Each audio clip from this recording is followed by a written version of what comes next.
Dr. San did one big help. He asked Shreyash, do you help your mom in planning the questions? Shreyash never does.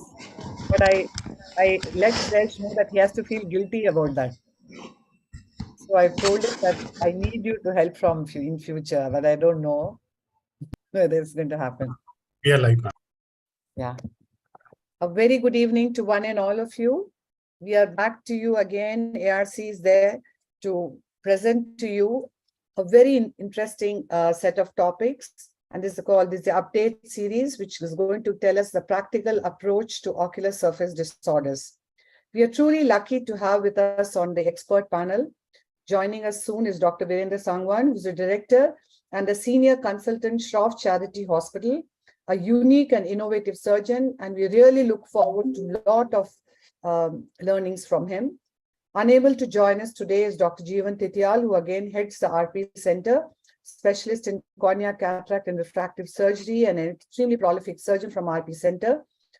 And joining us soon is Dr. Namrata Sharma, who's a professor of ophthalmology and again a senior consultant, cornea, cataract, and refractive surgical services from RP Center. And most importantly, she's the honorary secretary of AIOS, and we all know what she has done for all of us. We are truly lucky to have Dr. San Basu with us, who's the network director, research consultant, ophthalmologist, specialist in cornea and anterior segment and cataract from LVPI. And I'm truly enlightened to have him. I know we are going to stand sturdier at the end of this webinar with all that he's going to teach us. Joining us soon is Dr. Quresh Maskati, who's again a very important, a very senior prolific cornea surgeon who heads the Maskati Eye Clinic, Mumbai. And we are truly again enlightened to have him. We have with us this very pleasant, smiling, beautiful Dr. Geeta Nair, who's a senior consultant from Shankar Nethralaya with immense skill sets and specializes in ocular surface cornea and keratoprosthesis. And again, we are sure to have gone way ahead with her as an expert panel. I'm truly lucky to have with me Dr. Himanshu Matalia, the medical superintendent and senior consultant from Narayan Nethralaya, specialist in cornea, cataract, refractive services, and ocular surfaces. And all of us would know that this webinar is going to be different because I have him co-moderating with me. We shall, without delay, go on to our first speaker, Dr. Rushad Shroff, the young cataract, cornea and refractive surgeon and consultant, medical director from Shroff Eye Center, New Delhi. And he's going to tell us something very basic, very important, approach to dry eye disease, current update on the diagnostic modalities. On to you, Rushad. Thank you, ma'am. Thank you for the invitation. I'll just share my screen.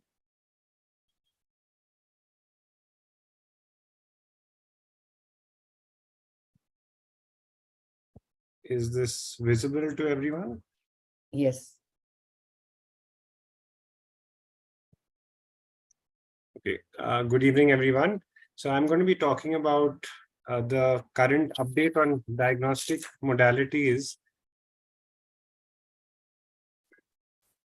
Yeah, so by definition, DEWS has defined dry eye as a multifactorial disease of the ocular surface. And what they added was the loss of homeostasis of the tear film accompanied by ocular symptoms, which included tear film instability, hyperosmolarity, and ocular surface inflammation and damage. And they added in neurosensory abnormalities also in the definition of dry eye. Now, basically, it's been classified, the diagnostic tests are classified under these headings. So you have various different questionnaires that can be used. Functional tests like aberrometry and Scheimpflug imaging, tests to look at tear film instability, including the non-contact and fluorescent TBUT and thermography, tear volume measuring tests like the Schirmer's and meniscometry, tear film composition tests, including osmolarity, tests to determine the damage to the ocular surface, including staining and impression cytology, lid wiper epitheliopathy as well. And you have inflammation tests that look at inflammation, including MMP9. There are various different kits that are coming out to look at various different cytokines. Also looking at dendritic cells and subbasal nerve plexus changes on confocal microscopy. and eyelid aspects, including meibography and blink analysis. So this is a very wide gamut of tests, but what I'll try to do in this talk is to try and narrow down which ones are practically useful and which can be used in our clinic. Now, the questionnaires, including SPEED and OSDI, are quite useful. These help patients to actually objectify their symptoms. And this is a very useful thing to monitor your treatment and follow up. So one of the questionnaires is the SPEED questionnaire, which is relatively easy to use. The other one is the OSDI questionnaire, which has the discomfort and vision-related subscales in it.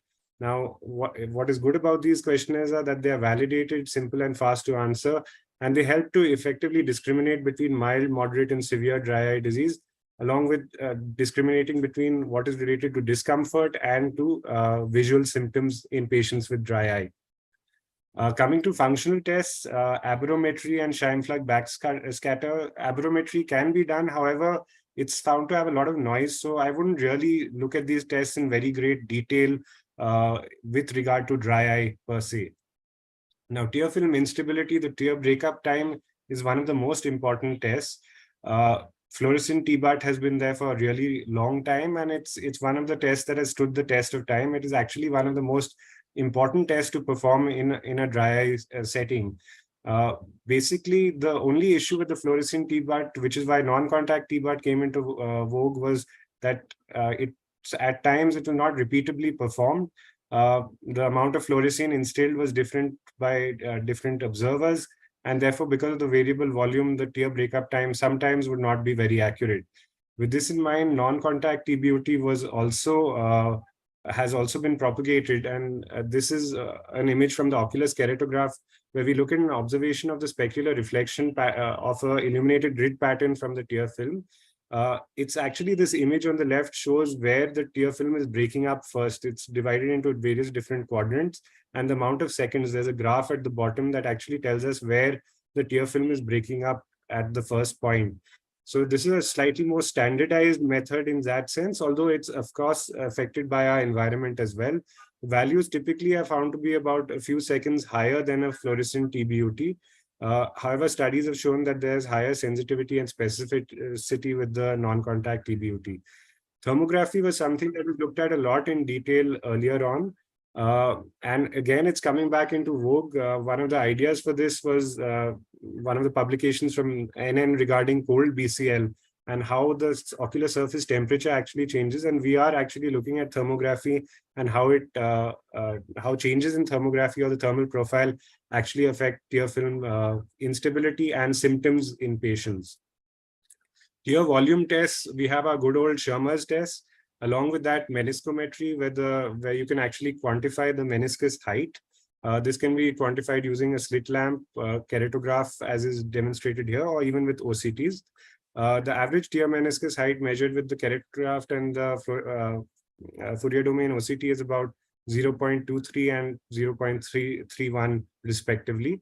Again, meniscometry, you would have to take it not on its own, because it's affected by the environment, by the time after the blink where it's measured.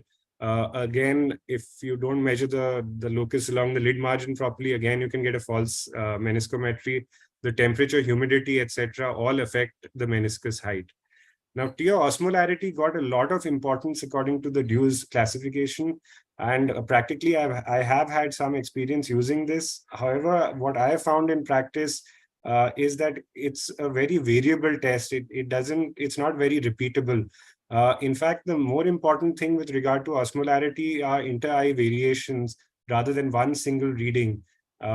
It was said that moderate to severe dry eye has an osmolarity greater than 315 milliosmoles, and anything less than 300 is normal. But very often with a completely inflamed eye, you may get normal tear osmolarity.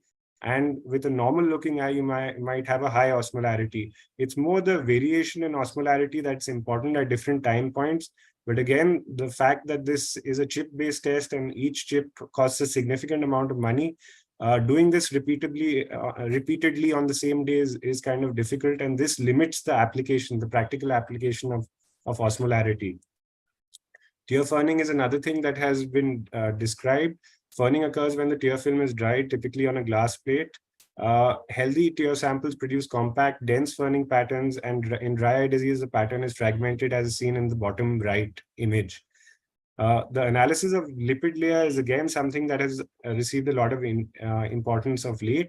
What you can see here in these two videos that are playing, the one on the left is a vibrant tear film, and the one on the right is a slightly more dull tear film, showing that there's a poor lipid layer in that particular eye. So the principle of this is white light interferometry, and it provides color assessment of the tear film by specular reflection, which tells us about the lipid layer thickness.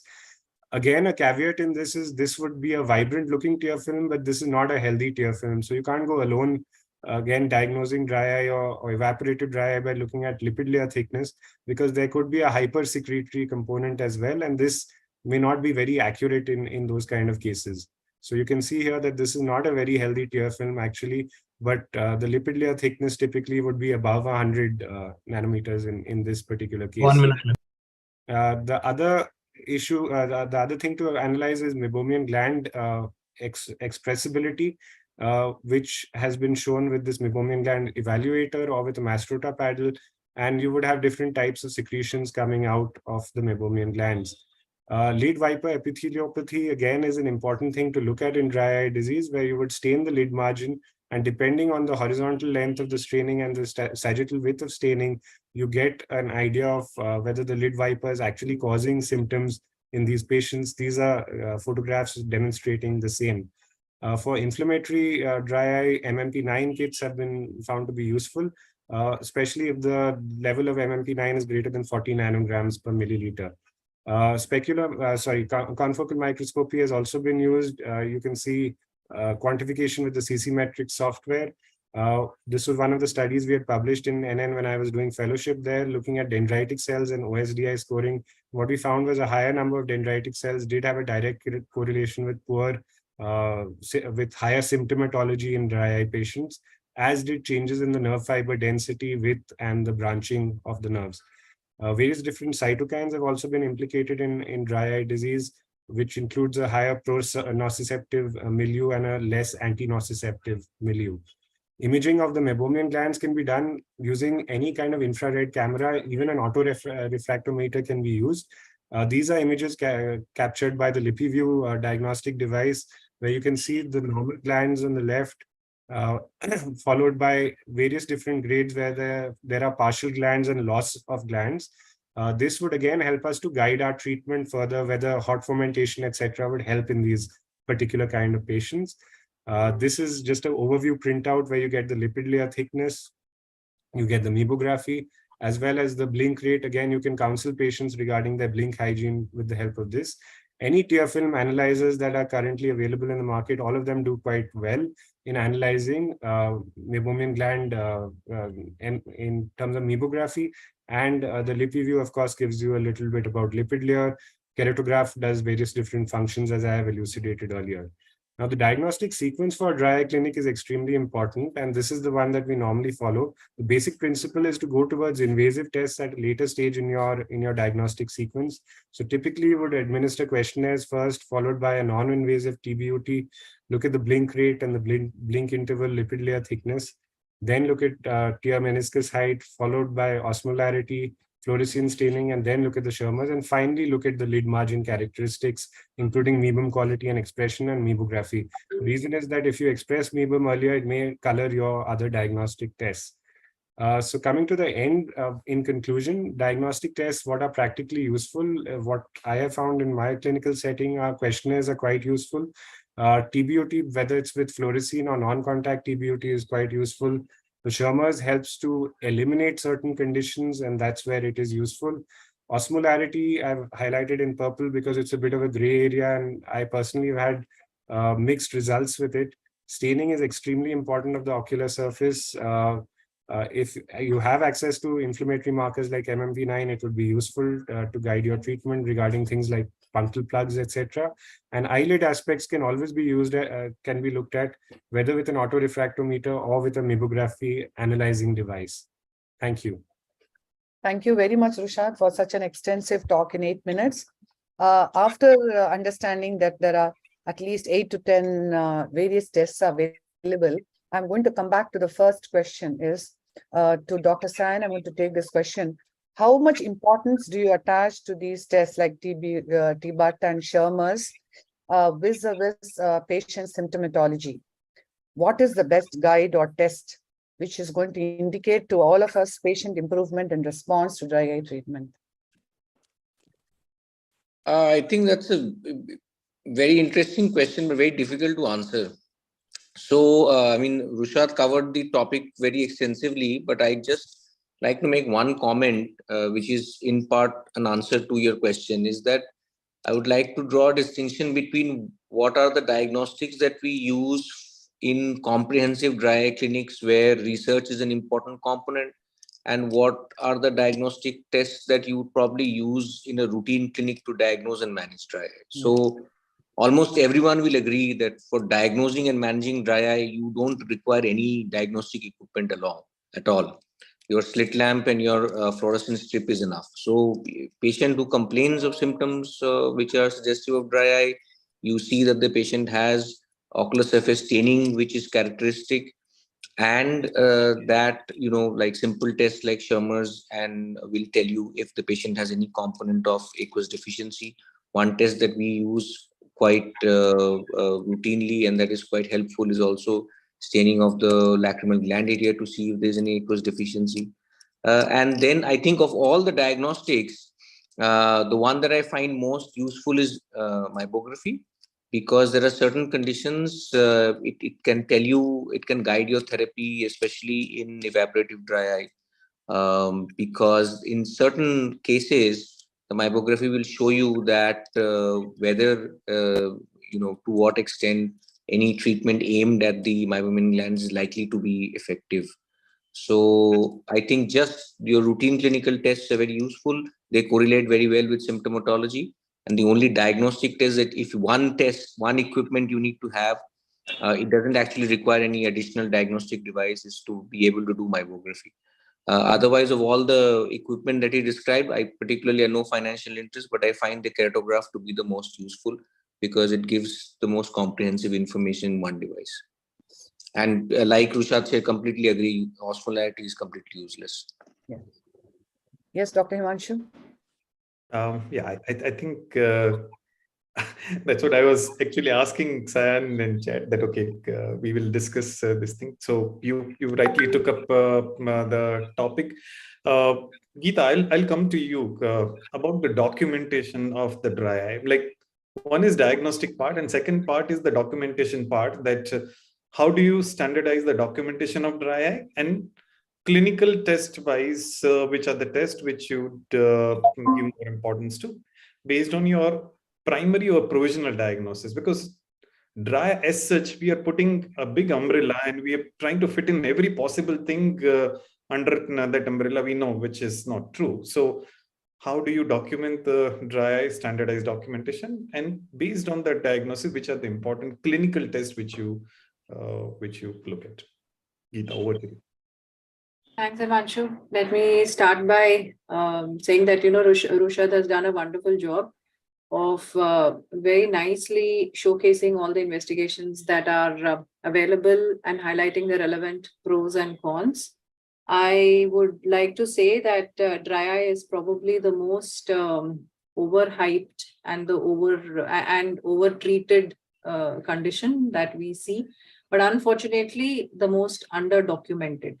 Because in most instances, you just end up writing dry eye without characterizing the type or the severity of the dryness. And that's where we feel that there is a significant lacuna with respect to mirroring our own colleagues or our own examination at different visits, at consecutive visits. So with respect to your second question, largely, I would like to echo what Sayan had mentioned, that the most important clinical tests would involve the Schirmer's wetting, the fluorescein staining of not just the cornea, but also of the conjunctiva, and your tear breakup time. These are tests which will give you an understanding regarding what type of dry disease that you're dealing with, whether it's aqueous or whether it is evaporative or whether it is a mixed disease, and the amount of severity that it's already caused on the ocular surface. With respect to documentation, it is important that you follow a particular sequence. I will not go into the details of it, but then the documentation at our place is extensive now that we use the application, the dry eye application at the ocularsurfaceportal.in for anyone who might be interested, which follows a very comprehensive way of documenting dry eye disease, from a very detailed history taking to symptom questionnaire to examining in detail your lids and the conjunctiva as well as the cornea with respect to the parameters that occur in dry eye. So these are it's a very in-depth thing which is available for both specialists as well as general ophthalmologists who don't want to spend so much of time. There is a smaller panel which can be entered, but documentation is something which I believe that we must do meticulously, because otherwise the next time you yourself would probably not know what you have examined and treated for the previous time that the patient visited you. Thank you. So basically, we agree that one, standardized documentation is very, very important, whichever system you want to follow. Clinical tests, as Sayan and Geeta was saying, that clinical tests are very good enough, provided you document them and do it in proper sequence. Sometimes we heed too much to the Shermer's test, and whenever, like as a general ophthalmologist, we end up thinking of Shermer as a main important dry eye test. Most of your aqueous deficient dry eye patient would be probably like you can diagnose them even without seeing them, kind of patient, very obvious patient.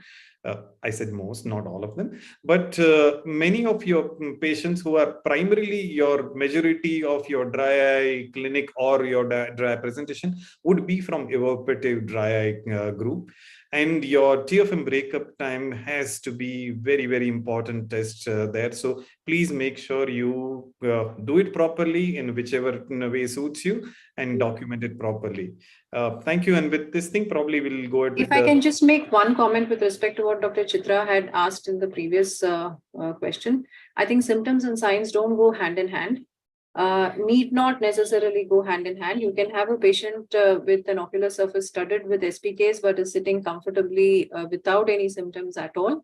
And you can have a patient who might be extremely symptomatic, but you might not be able to discern any signs on the surface. So it is equally important to pay attention to what the symptoms are, and they need not always go hand in hand, and your treatment outcomes need not always be measured by hand-in-hand improvement in your symptoms and signs. Very true. Thanks a lot for all the inputs. We shall now go on to our next speaker, Dr. Himanshu, who is going to be telling us what lies in future where dry eye disease is concerned. On to you, Dr. Himanshu. Thank you, Chitra. And I wish I had any financial disclosure here. The reason behind financial disclosure is that the dry eye is such a disease which is like a broad spectrum of disease, many things put together. The thing is, all the companies, all the pharmaceutical company, they like to have their share of pie in this thing. Just one such example, 2020 Restresses sales yield $2.6 billion to the company, and if you calculate in rupees, well, forget counting, it's almost 19,277 crore rupees from one molecule in a year time. So you can imagine, we all would love to have a financial disclosure of such kind, but all the companies would love to have something where they can fit into this thing in the treatment part of it. Dry eye inflammation has been widely studied, and we know now it's not a non-inflammatory disorder, but the theories of inflammation is pretty complex with so many things doing so many things there. But what boils down to is the dry eye is not just putting a lubricant drop in the eye and like whatever is there, you just still have to use some lubricant drop. Let's ask a question to ourselves, that are those all the dry eyes same? can we call a dry with rheumatoid arthritis with MGT same as a dry with MGT just because the Shermer values are same? Well, of course, we know that they are not same. We have to go to the root of the root of the cause, and then only we can possibly treat them properly. Interestingly, whenever we look at the disease, general disease, immunological disease, nowadays we actually go to the root of the cause as well as we treat them based on, like, now there are cytokine based therapies which are used for diseases like rheumatoid arthritis, multiple sclerosis, all the connective tissue disorder. We diagnose them, we analyze them, we evaluate them, and we treat them based on the root cause and cytokine based treatment.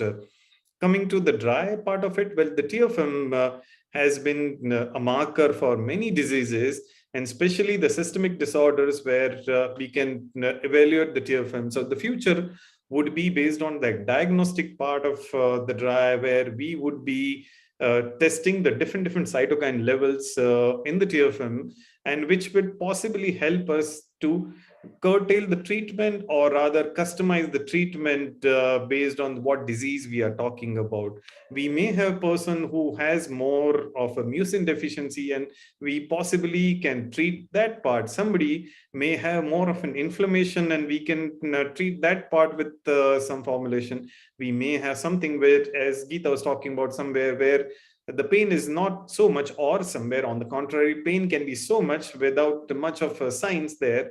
We can treat that part separately. So based on how the disease processes, when we classify the disease process based on its root cause, we can treat it more effectively, and that's how we would see the future of dry diagnostic. Coming to the treatment part of the dry diagnostic, I'm talking about future, so most of them would be possibly in phase 3 or post phase 3 trial, but some of them might have already come, maybe on the verge of entering our market.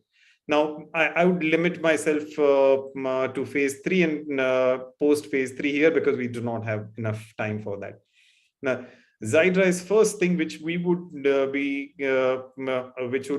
be using in a short while, which is lifitegrast by Novartis. This is a drop which is basically, again, more of an anti-inflammatory drop, which we will be using. It's basically reduces the small molecule lymphocyte function, or that prevents the activation of ICAM1, inhibits T cell activation, and affects the dry eye, which is inflammatory based dry eye. Interestingly, the onset of action is much shorter than the cyclosporin, and Novartis is banking a lot on this molecule. And very shortly, we should have that with us, which is already there in the market. Another thing which is there in the market is like something called True Tear, which is a neurostimulant, which is a small device where insert the tip toward the bridge of your nose. True Tear tilt.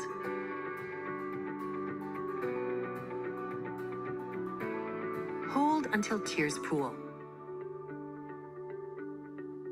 Remove to clean. Basically a vibrating device which stimulates the tear film, and which is already there, though marketing such kind of thing would take some time in our country. Coming to post phase 3 cases where they have finished the phase 3 trial, one of them is varenicline nasal spray, which is basically, again, similar to what we saw that previous one, nasal stimulation. Now, this is a chemical stimulation where we are sort of activating the acetylcholine receptors in the nasal cavity, and which can induce more secretion of the tear film. When administered within the nasal cavity, OCO1 activates the parasympathetic nervous system through binding to select cholinergic receptors on the trigeminal nerve, causing ion channels to open and a depolarization of the nerve. This further activates neurons within the central nervous system. This action potential triggers the parasympathetic nervous system that connects and stimulates the lacrimal functional unit. So currently, where we we wish that something better than pilocarpine, systemic pilocarpine, which is there, this can actually be more selective rather than having the side effect of pilocarpine, and for sure can be worth tried in such cases. One more such case, molecule, which is Regenex, which was actually marketed. I mean, it was something where we were looking forward to it because it was marketed for neurotropic keratitis, and especially when it could reduce the inflammation by reducing the neurotropicity of the ocular surface and can increase the tissue regeneration. Interestingly, there are 3 trials which were done, and we were awaiting the results. And we realized one thing, that all was not good with this thing, though it was post phase 3 that we realized that there was this outcome which was published by company, that what, not everything is great, and we wish that this is working well, but it's not.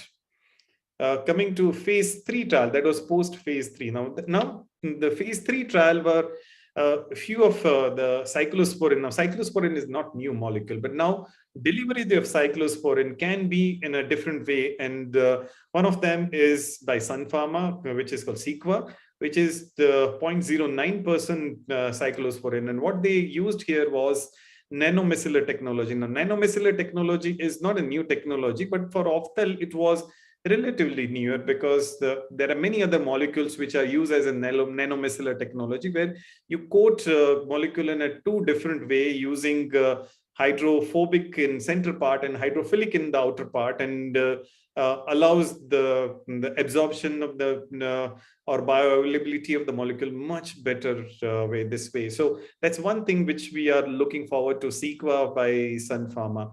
Similarly, Xanten, which is coming with Icarvis, which is again 0.1. Remember, now they all are pushing more towards 0.1 cyclosporin rather than 0.05% cyclosporin.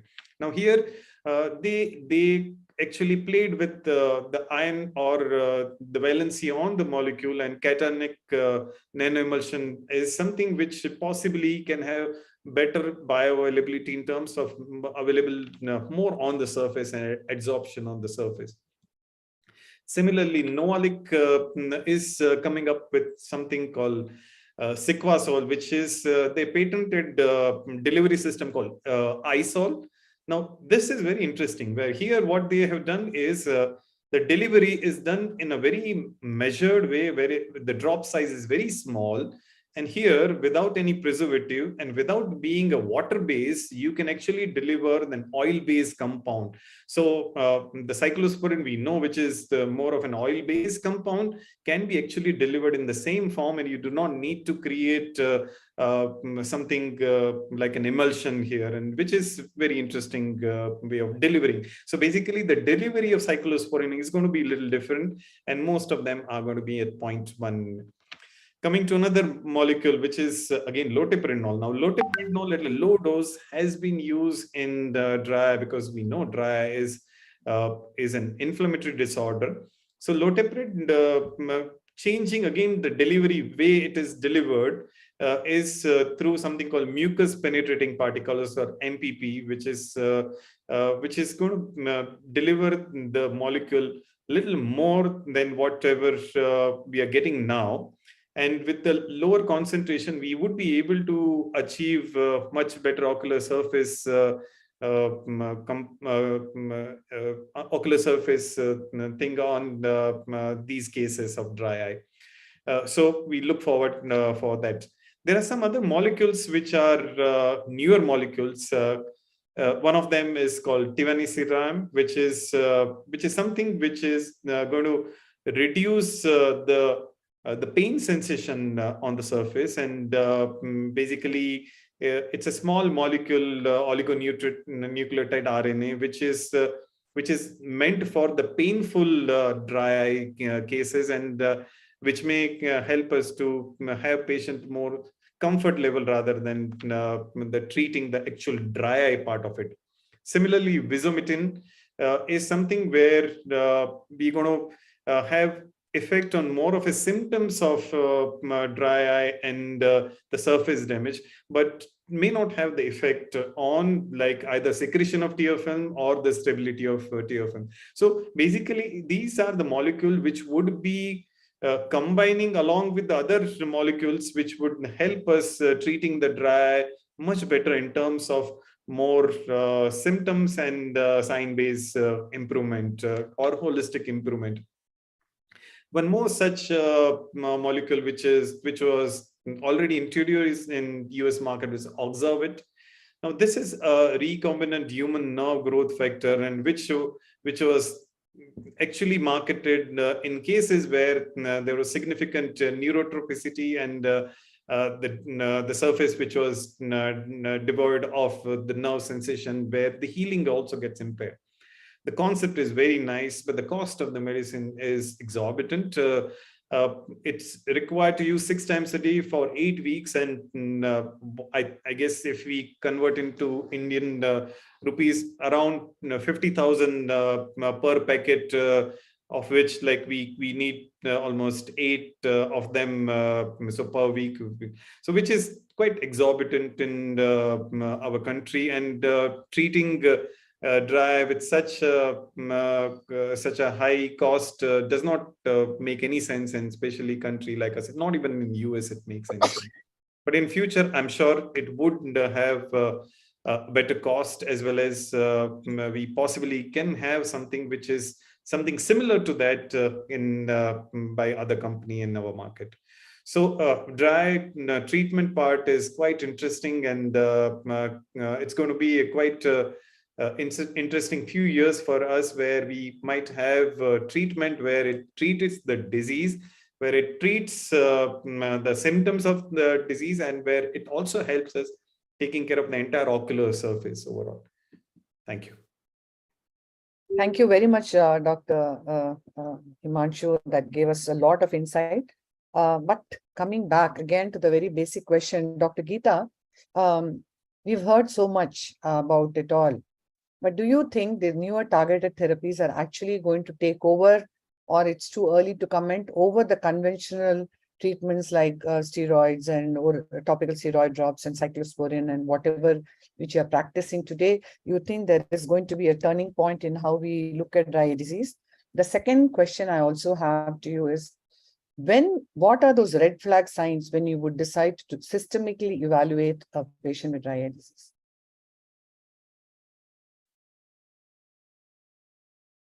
Yes, I think Himanshu has shown us the entire spectrum of what we can expect in the future.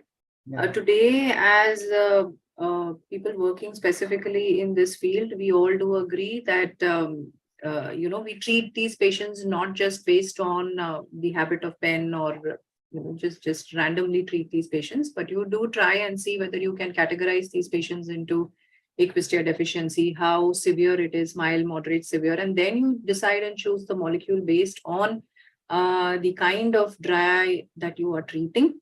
And in this scenario today, we do have certain deficient areas. We don't have really a lipid substitute. I don't know, Himanshu, if you touched upon dipropofol. I am sorry if I did not hear that. I was talking about the future. So yes, the future that's already there, but yeah, unfortunately we don't have that here. But I think targeted therapy is the way to go, and that is what we are looking forward to. So that probably answers the first part of your question. And the second part is, I think, the red flags with respect to when you would want to refer these patients for systemic evaluation. Most of the times when we speak about systemic evaluation, it is with respect to more of, I would say safely, you can say it's aqueous deficiency patients that you would want to refer to for systemic evaluation. And if you do not find a cause for PTD that explains the cause for the decreased tear production, and you have other features which are suggestive of a systemic involvement, you want to rule out a Sjogren's syndrome, you want to rule out other causes which might be responsible for the ATD, that is when you want to definitely refer the patient for systemic evaluation, because we as ophthalmologists might be the first to actually identify the dry eye disease and the underlying disease which is causing the dry eye in these patients. Dr. Muscati, before you leave, I wanted one question with you too. When it comes to some of these younger patients, sometimes the ocular symptoms are the first indicator of a systemic disease which may be underlying and we need to evaluate. But how long do you wait before you take a call that we are going to evaluate this young patient who has no obvious systemic signs? Yeah, so the thing is that we normally get misled because what we call the garden variety of dry eye, a young person, computer professional, and we blame everything on the computer or their the amount of hours they are spending on their mobile and things like that. And we continue to treat them. Now, the point is that if you have explained to that young patient about how he should sit ergonomically, how he should take breaks in between, and you've given him some teardrops, 99% of those fellows should start feeling better within the next 15 days to a month. If that is not happening, your antenna should go up. Are you looking at something else? Are you looking at hormonal changes, especially in females? Some of these patients who have PCOD and other hormonal problems, we need to get them properly evaluated. It may not be a very scary disease, but even simple things like this, we can miss because we are just giving topical therapy. So we should get our antennas up whenever a patient whom we expect to heal, means we've seen the patient on slit lamp, there is nothing really scary, the staining pattern is not much. So if that patient is not feeling significantly better with your treatment, then you need to look a little deeper into cause. Not every patient needs investigation. Dr. Himanshu? Yeah, so what I feel is, again, that the cost, I think it's third time I'm telling that dry eye is not one disease. We just forcibly put so many things together under one umbrella and we would like to call it one disease. So it cannot be treated same way also, but it can only be treated differently provided we have different data to differentiate between the disease. And that will only come when we try to look for it. So slowly and steadily, when we would be able to differentiate different types of dry eye, whether it's in lab or whichever way we are able to differentiate, we would be able to go for a treatment which is possibly more relevant to that particular patient and that particular disease. So I don't think targeted treatment is such an exotic thing or something. I think that's the right thing to do. I really don't see a reason why every patient can be treated by one drop, because that's exactly what we have. And then we keep discussing about what drop, which drop is better than other drop.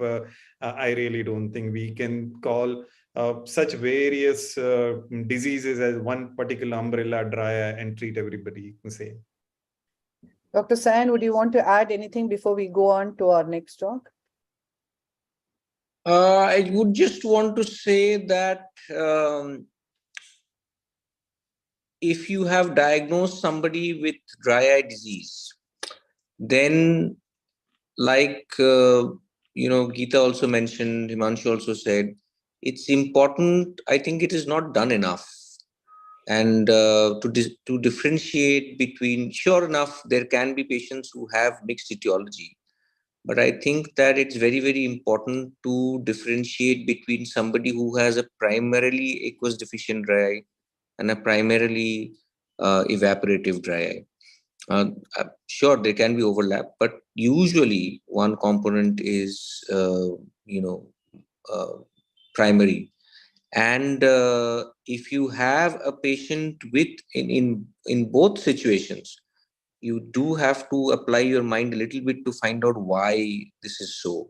So if somebody has aqueous deficiency, almost all causes of aqueous deficient dry eye are immunological and require some kind of systemic therapy, not only to treat the dry eye, but also to treat the associated systemic problems that they have.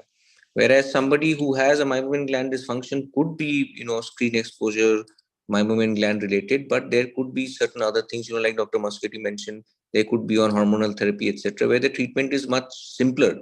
And therefore, I think the main takeaway, if one would just take one important bit of information from this discussion, is to differentiate the type of dry eye clinically and to try to find out why this is happening, and then think of how it can be treated. Yes, thank you. That was a very nice summary which you gave. There is the third topic, which is actually not getting covered because Dr. Rajiv Mukherjee became unwell and we got information quite late. So I don't want to let this topic remain uncovered. So we just have some questions which could be discussed because meibomian gland dysfunction is an important topic of this ocular surface. I think we can keep it at the end. So if one or two questions we could discuss. I don't think we are. I don't want the speakers to suffer. So those who are there, let's take that, and then finally we'll come back to this thing. Oh, I thought. Okay, you're the boss. Whatever you want, it's fine. No, it's just that I don't want too much discussion. Just one or just to cover it. Just one question from me and one from you. The important question which I want to ask is, do you think the new modalities like LipiFlow and other infrared therapy and all that would take over, will be more beneficial than the warm compresses and doxycycline in our day-to-day practice? I mean, how much are we company driven, or are we truly doing it and finding the benefit? I want this question for the attendees. Anybody could take the answer, one of the expert panel. Can I go first? Yes. So I have meibomian gland dysfunction and evaporative dry eye, and I also treat patients with meibomian gland dysfunction and evaporative dry eye. So I don't know how many others on the panel have it, but mine is quite bad. I can tell you that all of these therapies work, but I think what is it's not completely industry driven. LipiFlow works, IPL works. All of these therapies work. I have had them done myself. But what is very important for everyone to understand, both clinicians and patients, and we need to articulate this and communicate this to the patient, is none of these treatments work forever. It is not a one-stop solution. No patient with evaporative dry eye because of meibomian gland dysfunction will have relief forever by undergoing LipiFlow once or IPL once. All of these treatments need to be repeated because this is more or less a chronic condition. So it is imperative to understand that the patient must also continue all other adjunctive, supportive therapy like continuing warm compresses and blinking and things like that. For those who are extremely symptomatic or are not compliant, etc., if they are undergoing any of these therapies, they can. I'm not going to go into the details of for how long LipiFlow works or for how long IPL works. IPL has a faster duration, faster onset, shorter duration. LipiFlow has a slower onset, longer duration. But they're all treatments that need to be repeated. You cannot have one sitting of IPL or 3 sittings of IPL or 1 sitting of LipiFlow and get relief forever. It just does not happen. Dr. Himanshu, just one important question from yours. Geeta, I'll ask you similar question that these different modalities, whether meibomian expression or IPL kind of treatment, are they supplementary to each other, or it's like you go for one or the other one you don't need to buy or something? So, I mean, I just want to understand, does it mean that if I have one, I don't need to buy other, or if I have both, I mean, it's a better, how does it work? Yeah, so to quickly answer that, in fact, I would just go one step ahead of what science said. It does not work forever and it does not work for all. So, that's probably one more thing about these treatment modalities. And when, we probably have the luxury of having both, but then not everybody has that. Theoretically, we do say that LipiFlow works more in those with obstructive meibomian gland dysfunction, and your IPL works better with inflammatory lid conditions. So I would probably agree with you that it's not that one works and the other doesn't. Sometimes you might have to combine both these modalities in the same patient to get a better effect. And I do have a lot of colleagues within the institute who have undergone these treatment modalities and who do feel definitely better after the treatment. So yes, it's not industry driven entirely, and they do have a role to play, and sometimes they do complement each other. Thank you. Most important part of this thing, as Sayan, I think, discussed earlier, and we would like to reiterate here, for any of such kind of modality, the most important test is your meibography. If you do not have meibography documentation and try to do all such kind of thing, it's totally useless. So please remember, in whichever way you want to document meibography would be your very important documentation. Your TFM breakup time in whatever way would be a very important documentation, and same time your questionnaires would be very important documentation. These three things are something which you cannot not do and try to treat these meibomian gland dysfunction patient with whichever exotic treatment.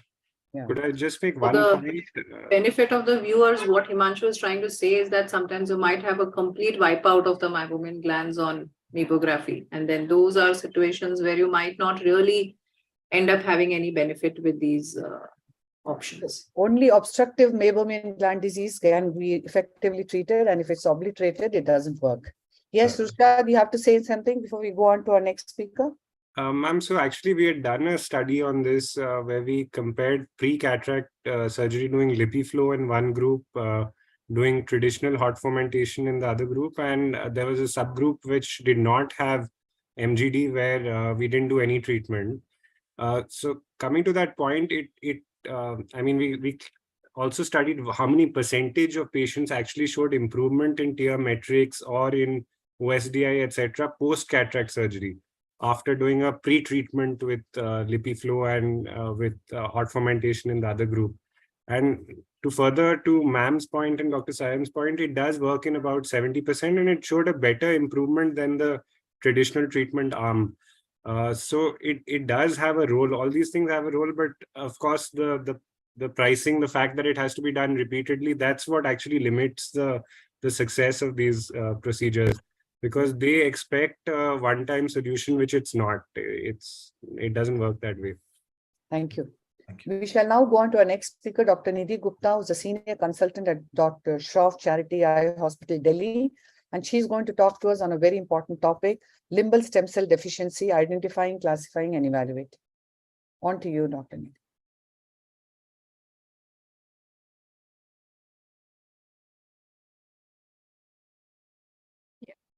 Thank you, Dr. Chitra, and thank you for the invite.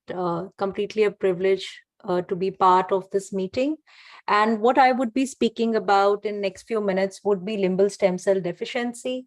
My focus would be on identifying this disorder, then classifying it, and what is it that, how do we evaluate it? So if we look at the limbus, it is the junction between the opaque conjunctival epithelium and the transparent corneal epithelium. And if you magnify and see the view, it is where the palisades of Vogt lie. And they have these crypts which could be more pigmented in Indian population than in Western population and can be easily identified on the slit lamp. Just 1 to 2 mm inside this are the limbal vasculature, which ends in about 1 to 2 mm, I said, within the corneal epithelium. And this is where lies the niche. Niche is actually a complex system, which is a collection of few cells which help the corneal epithelium to the limbal stem cells to differentiate into corneal epithelium. Now, this junction, when it breaks because of either a direct insult to the limbal stem cells or to its niche through inflammatory process or through any other insult, then what happens is the loss of this barrier. And once this barrier breaks down, then we lose what is the characteristic of this barrier. That is, the conjunctival epithelium crosses the limbus you lose the limbal palisades of walk, which are no more seen.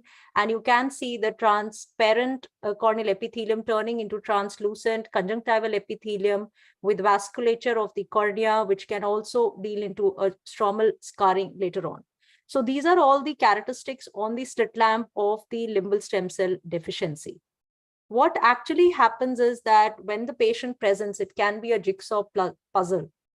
And you can only come on to the diagnosis when you have specifically taken a proper history, done a proper clinical examination, you have noted the progress of this disorder, and you know which stage is this disorder presenting.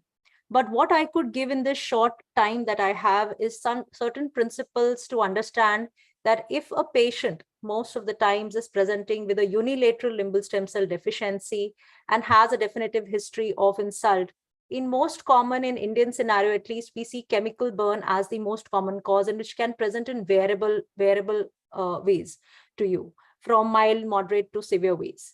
And most of the cases which are bilateral in our scenario would be most commonly Stevens-Johnson syndrome or OCP. There could be primary causes like aniridia. And in later stages in patients of dry eye and VKC, you could actually see a bilateral limbal stem cell deficiency. What is important in these cases is also to note that this can actually change its course and can become more severe with time as the progress of the disorder happens in cases which are like these. So for any practical purpose for clinicians, it is very, very important to do a very thorough slit lamp examination, and that is where you're going to pick up an early limbal stem cell deficiency. A simple slit lamp examination, you could easily miss the subtle signs in the early cases. But what is going to help you is a cobalt blue filter examination with the fluorescein staining, wherein in early cases, you could see loss of warts, as I said, loss of transparency, and also epithelial staining, early epithelial staining, which in later stage, in more obvious stages, can convert into a vortex keratopathy, vascularization of the cornea and the peripheral pannus. And once it becomes even more severe, it can convert into a recurrent erosion, and the patient can present with stromal scarring and neovascularization. Now, coming on to the classification, actually, practically, if you see, you would actually classify these patients depending upon the number of cloacas. But there has been a lot of effort and a global consensus group by Sophie Deng has worked on classifying this disorder. This practically, if you see, can also be used apart from really research purpose where its uses. You can stage your disorder into stage 1, 2, and 3, depending upon whether the visual axis is involved or visual axis is not involved and totally involved. And also the number of cloacas, as you can see in this diagram, it can actually just tell you whether the disorder is progressing and how severe is the disorder. So that is where the classification is going to help you in these patients. But to come on to the practical evaluation in these patients, the whole thought process in practical evaluation should be focused on to fact that finally how you're going to manage these patients. And to actually manage these patients, the important points is where I'm going to bring this up. Although what I'm presenting here is a specific grading system which is used for Stevens-Johnson syndrome, but it's very useful in general for limbal stem cell deficiency. That's why I put in here. So the points in clinical evaluation which will be important would be to first decide whether the patient is a wet eye or a dry eye. So tear meniscus height and Schirmer's is going to help you. Whether there is an ocular surface inflammation which is still present, or it is a quiet eye and it's like a one-time insult that you're dealing with. What is the lid pathology that you're dealing with? If there's presence of keratinization and entropion, trichosis, etc. on the lid. Next would be something which you can classify, you can grade and put it in your documentation is the conjunctivization of the cornea, the neovascularization, the corneal scarring and opacification, and in later stages keratinization. Apart from which is very, very important is to grade your symblepharon and its presence in the eye. So if you look at what we have just talked about, the examination, basically you would be come on to this plan and algorithm, which will help you to manage these patients. Once you know it's a wet or a dry eye and what is the lid pathology present, you could divide these eyes into unilateral eyes and bilateral limbal stem cell deficiency. And depending on whether it's partial or total and whether the conjunctival inflammation is present or absent, you would be able to come on to managing these patients. So I guess all of your examination should be focused on how you're going to be finally coming on to this algorithm and managing. Although whatever I've talked about is what is most of us do in our clinical examination and all practical purposes holds very good. But to get on to the next part of it, wherein you can quantify this, is by various objective methods. And onto this, impression cytology has been there since very, very long. It's although a very qualitative test, and in this test, you take a nitrocellulose membrane or a cellulose acetate paper, and you take some superficial cells from the ocular surface. You could do staining of these cells and look for squamous metaplasia and goblet cells. You could also go ahead and do a cytokeratin profiling for these patients. But the only limitation for this test is that it is a non-quantitative test. You can only have a qualitative distinction whether the goblet cells are present or they are absent, and there are a lot of sampling biases which are present. So usually if you see the work on limbal stem cell deficiency and whatever has gone into literature, about 30% of these studies which are for research purpose are done along with clinical examination are done with impression cytology. What has come up new in the new era is picking up limbal stem cell deficiency quite early. And that's where lies the importance of picking them early. So a lot of effort has gone into in vivo imaging. And one of that which has gone into is confocal microscopy. There are definitive features of the epithelial cells, the changes in the corneal nerves, which has been defined. The time is limited, so I would not go into the detailing of it.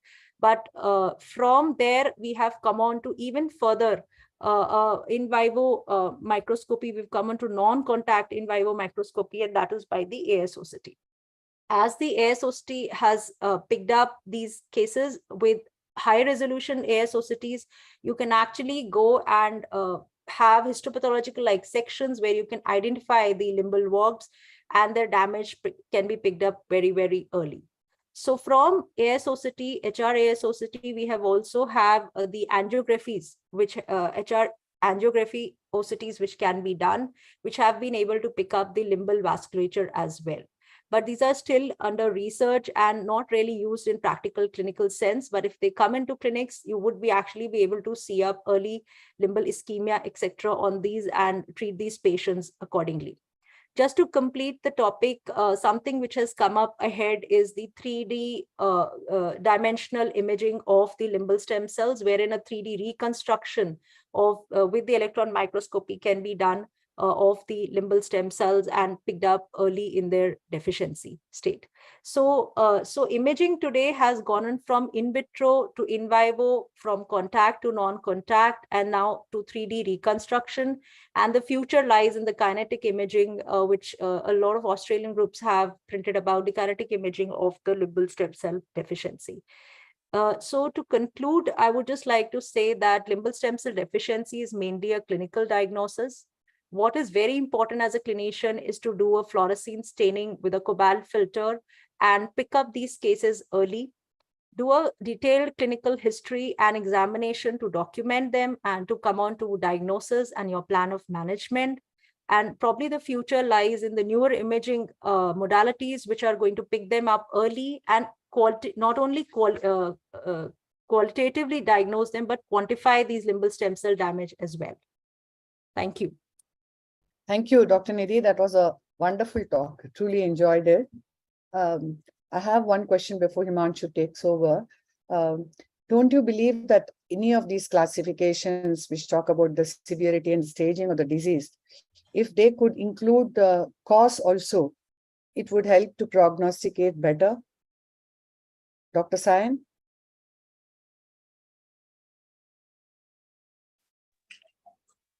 Yes, I think that's an excellent point. The reason why it's such a good point is, whenever we look at these kind of algorithms which they talk about what kind of treatment you're going to, or what kind of surgery you're supposed to do to the patient based on unilaterality, bilaterality, and whether partial, total, without, which is agnostic of the cause. Actually, the cause is very, very important. This is all very applicable for unilateral and bilateral limbal stem cell deficiency because of chemical burns, actually. If you go beyond burns, you're in a completely different arena. And I don't think that any of these algorithms apply very well to a limbal stem cell deficiency because of a pemphigoid or because of an SGS, because there's so many other considerations in those cases. So I think that's a very, very important point, Dr. Chitra, that it cannot be taken out of context of the cause. All of these algorithms are very applicable to, and they are very valid for any kind of LSCG to burns. But when you're talking about other causes of limbal stem cell deficiency outside of burns, the considerations are completely different. Yes, Dr. Himanshu. Dr. Himanshu? Oh, hi. Was I frozen? Okay. Yeah. Okay, sure. Okay. So I think, Chitra, you actually nailed the entire thing, that we try to evaluate everything based on one particular way of analyzing, which is possibly not right way. But at the same time, it also is important to have uniformity in our documentation, where we don't sort of forget that any documentation, disease documentation, requires some systematic way of documenting. And that's where, when Nidhi was talking about, not all of them are required for treatment. In fact, most of them may not be very relevant for treatment. But for documentation of a disease, whether you want to study it in future or whether you want to compare your treatment outcomes, you need to have a systematic documentation of the thing. So many times it's not about how we treat, but we still would want to have a more logical way of documenting things. Geeta, if I may ask you that, of all these various things what Nidhi was describing about, for the clinical outcome purpose, which are the most important parameters which you would?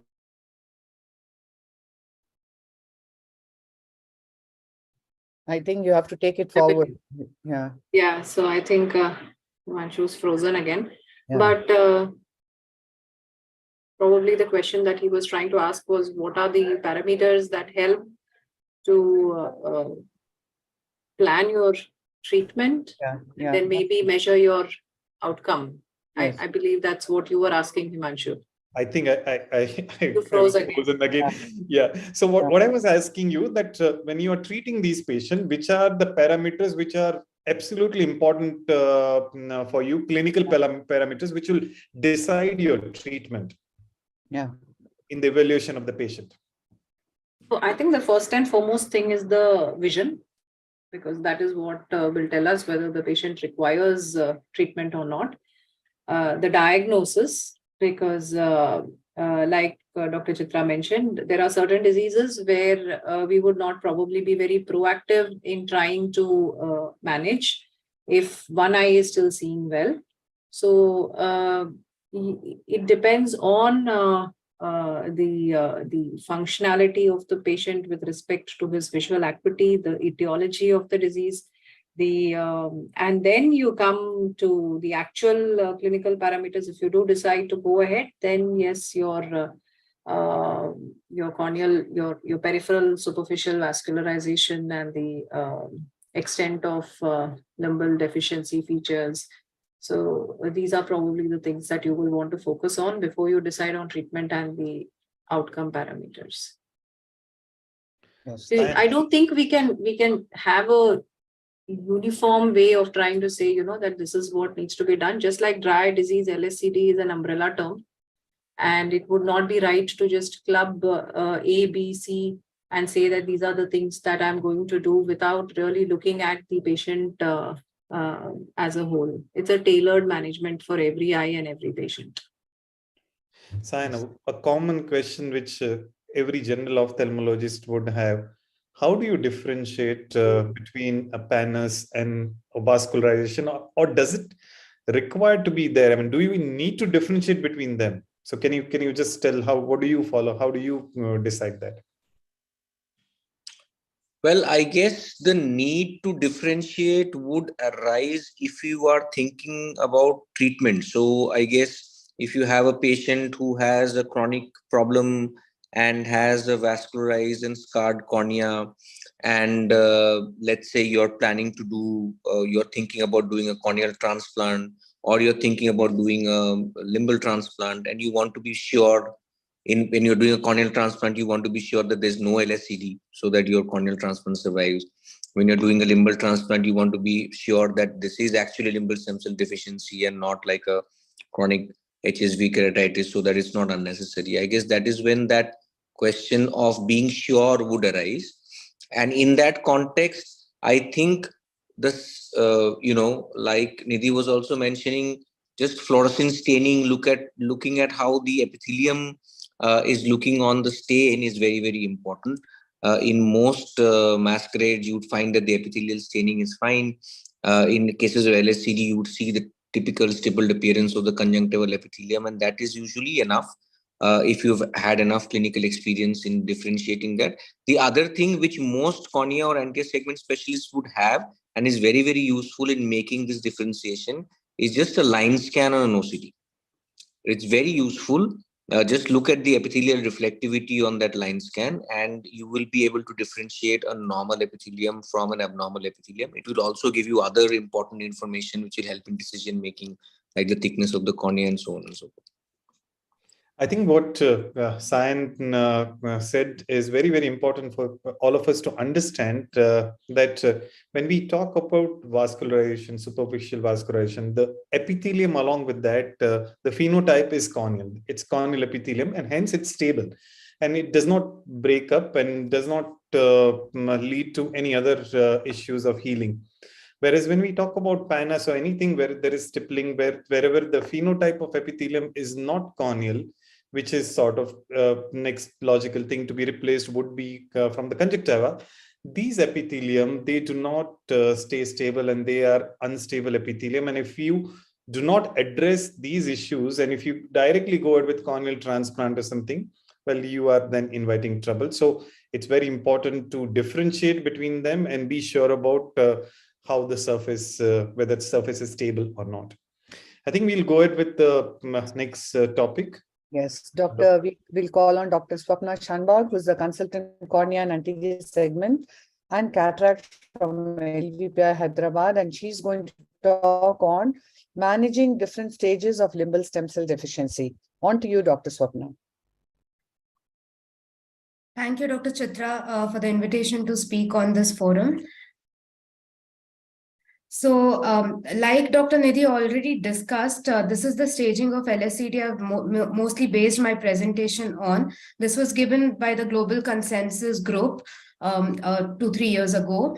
And what this does is it divides the limbal stem cell deficiency into stage 1, 2, and 3 based on the central zone of cornea involved, and A, B, and C on the number of clock hours involved.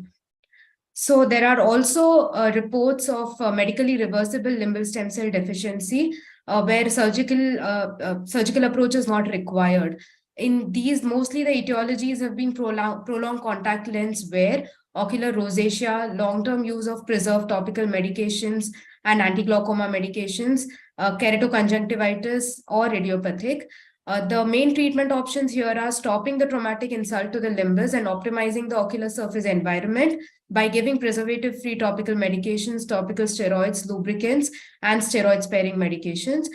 This is a very nice paper by Dr. Dua on an entity known as columnar keratopathy, which is known to be an early sign of limbal stem cell deficiency, where there is mostly it occurs in the superior half of the cornea, and there is a distortion of the limbal anatomy, and there is superficial vascularization happening here with columns being seen on the cornea, which are very discernible when you stain the cornea. And again, most of these cases were after prolonged contact lens wear and other reasons where the limbus is stressed. So this is a patient of VKC, bilateral, with some signs of very early limbal stem cell deficiency, probably even preceding columnar keratopathy. As you can see here on the cornea, there are these columns which are encroaching onto the cornea. This is a case again where you can see this kind of columnar keratopathy. This is a sign of early LSCD, and these eyes need to be constantly monitored to ensure that this is not progressing. This was a case of ocular cicatricial pemphigoid biopsy positive, as you can see by the fornicial shortening here. So decision making is mainly, it depends on laterality. Now, most of the cases I'll be showing here in this presentation are secondary to chemical burns, because chemical burns are the most common indication of, most common cause of unilateral or bilateral LSCD in our population. When it comes to a unilateral total LSCD, autologous limbal stem cell transplantation in the form of SLET, the outcomes are excellent. We have enough documentation and papers regarding this. When it is bilateral, then we have to think about either allogenic limbal stem cell transplantation, where systemic immunosuppression would be required, or a keratoprosthesis. And it also depends on the extent of limbal stem cell deficiency, whether it's partial with less than 3 clock hours of limbus involved, or partial with 3 to 8 clock hours, or total. And I'll come to individual cases in the next few presentations. So in the global consensus paper, they also talked about optimizing the limbal, optimizing the corneal surface before undertaking any surgery by doing the eyelid reconstruction first, then anti-inflammatory treatment, optimizing the tear film, and then we think about surgical management. So this is very important, that we have to take into consideration that the eyelids are perfectly fine before we do any ocular surface reconstruction. So, and also this should be, limbal stem cell transplantation should only be done in wet eyes and not in dry eyes. So when it comes to the treatment of partial LSCD, we have shown with our data that partial LSCD with about 0 to 8 clock hours, we can still get away with just a conjunctival autograft. This is the preoperative, and these are the postoperative images of the same eye, where only a conjunctival autograft has been done in this area. And we can see that there is no LSCD, there is no recurrence of LSCD in the postoperative period. This conjunctival autograft can be taken from the same eye if it's possible, but if the conjunctiva is too fibrosed, as it happens in a lot of cases of chemical burns, we can harvest it from the contralateral eye. So coming to stage 1A, this is a case of acute chemical burn who presented to us after 2 weeks. And after treating him with adequate topical steroids, he actually started having conjunctivalization in the nasal quadrant. And 4 months post the acute burn, he did have around 3 clock hours of limbal involvement in the form of partial LSCD. But because this did not encroach the central cornea and the patient's vision was 20/30, improving to 20/25, we did not intervene, and we'll mostly keep him on follow-up. But in these kind of eyes, the LSCD is not known to be progressive these many months after the acute burn. When it comes to stage B, again, like in this case, more than 50% of the limbus is involved, but less than 100%, but the central cornea is still fine. This is again post-chemical burn, and we can see that there's a pyogenic granuloma and symblepharon here. So in these kind of cases, we actually do a conjunctival autograft. So in this case, a conjunctival autograft was done in all the areas where the conjunctivalization was noted. And this is actually the patient 2 months down the line, and we can see that there is no recurrence over the cornea. For him, the conjunctival autograft was taken from the other eye. I'll just show a short clip. So we actually use 4-0 silk sutures to keep the lids away, and do not use a speculum in these kind of cases. And as you can see, we are trying to remove all the pannus from the cornea. And this is the final picture where the pannus has been removed. We are harvesting the conjunctival autograft from the other eye, both superiorly and inferiorly. And if the conjunctival autograft is harvested very well, keeping the underlying tenons intact, then there is no problem happening in these eyes from the normal eye also. We also use a 6-0 vicryl suture as a stay suture, so that we're able to place the conjunctival autografts in place. And here we are securing the conjunctival autograft with fibrin glue. And I also suture the edges of the graft with 7-0 vicryl. So This is the final outcome of this patient.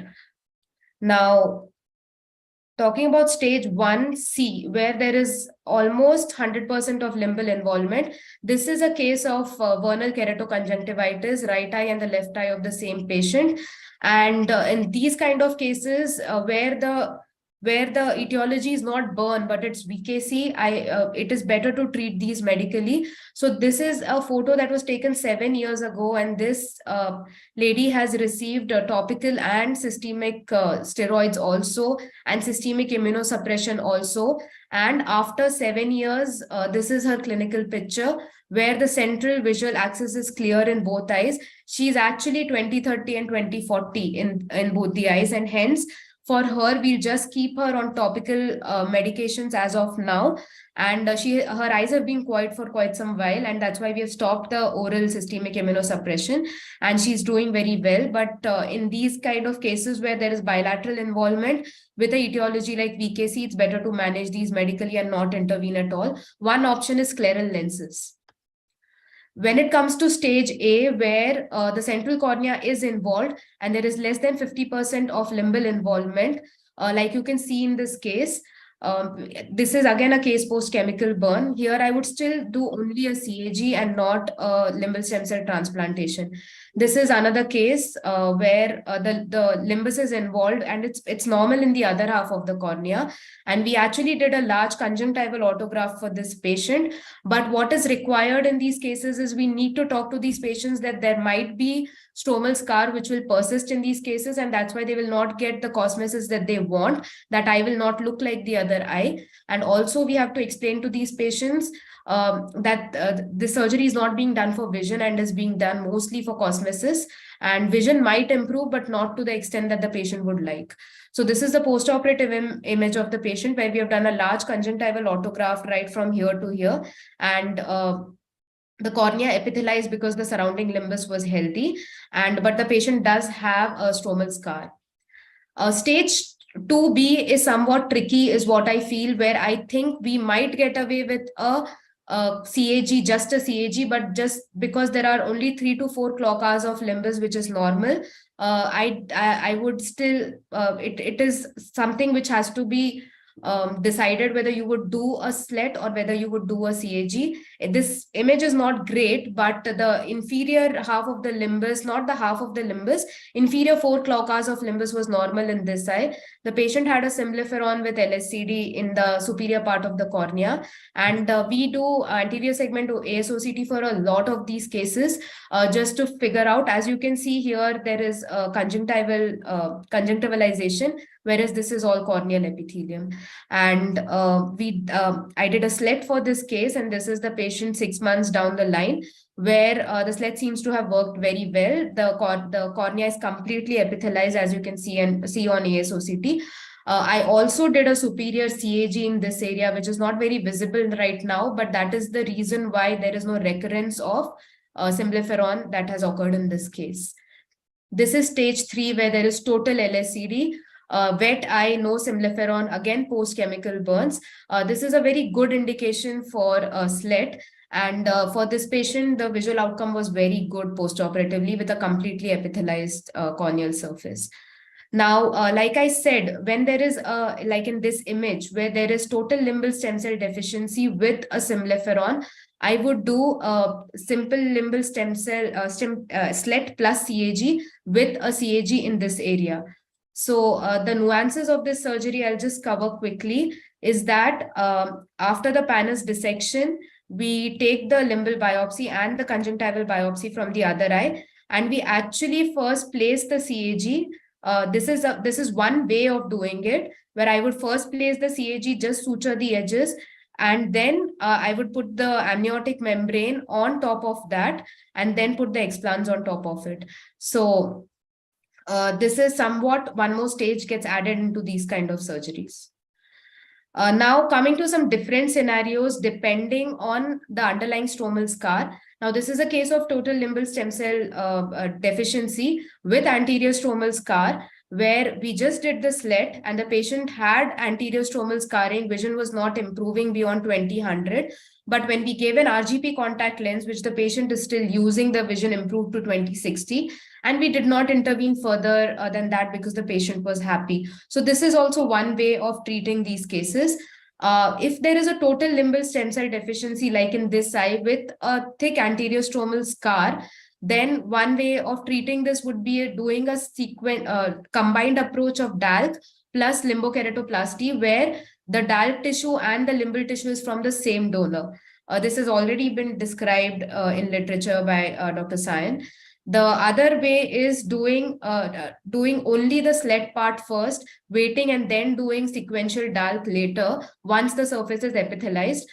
This is a paper by Dr. Radhika Tandon's group from AIMS, where they have done this in pediatric cases at an interval of 9 to 15 months post-SLED, where they have done a DALK, and the outcomes are pretty promising.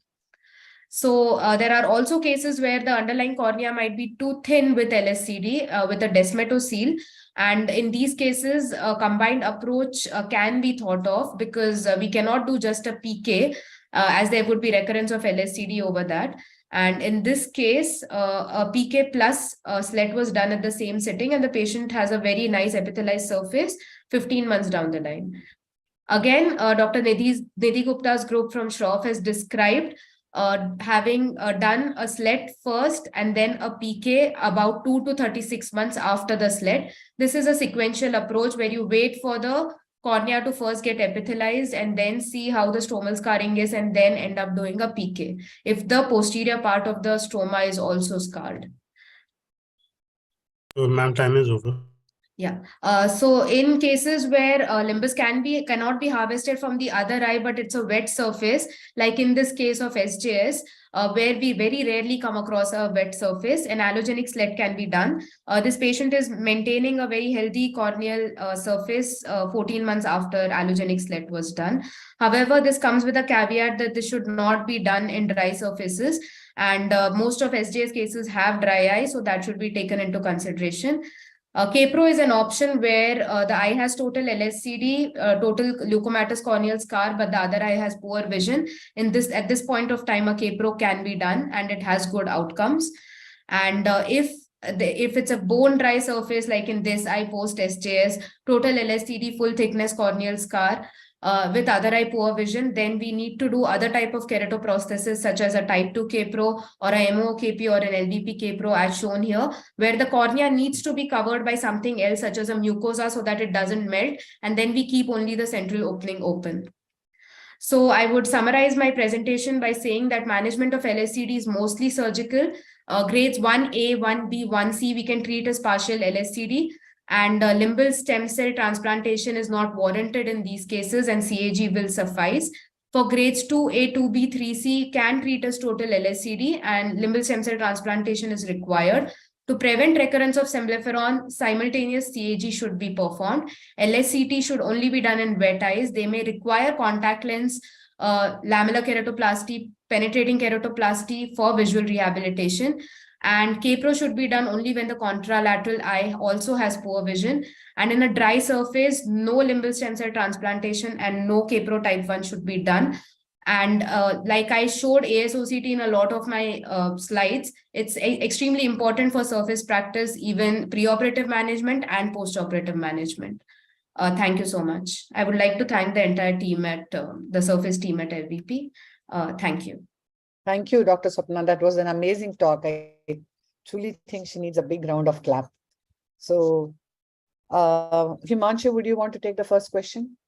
I think this was such self-explanatory. I really don't think we need to have a discussion also. Swapna, very nice, very exhaustive, and you describe it so eloquently that eloquently is the word. I have, because I am not much into any of these things, I just have one question which still remains with me. When would you think of using AIOS in acute chemical injury? You may have nearly said it, but when and where?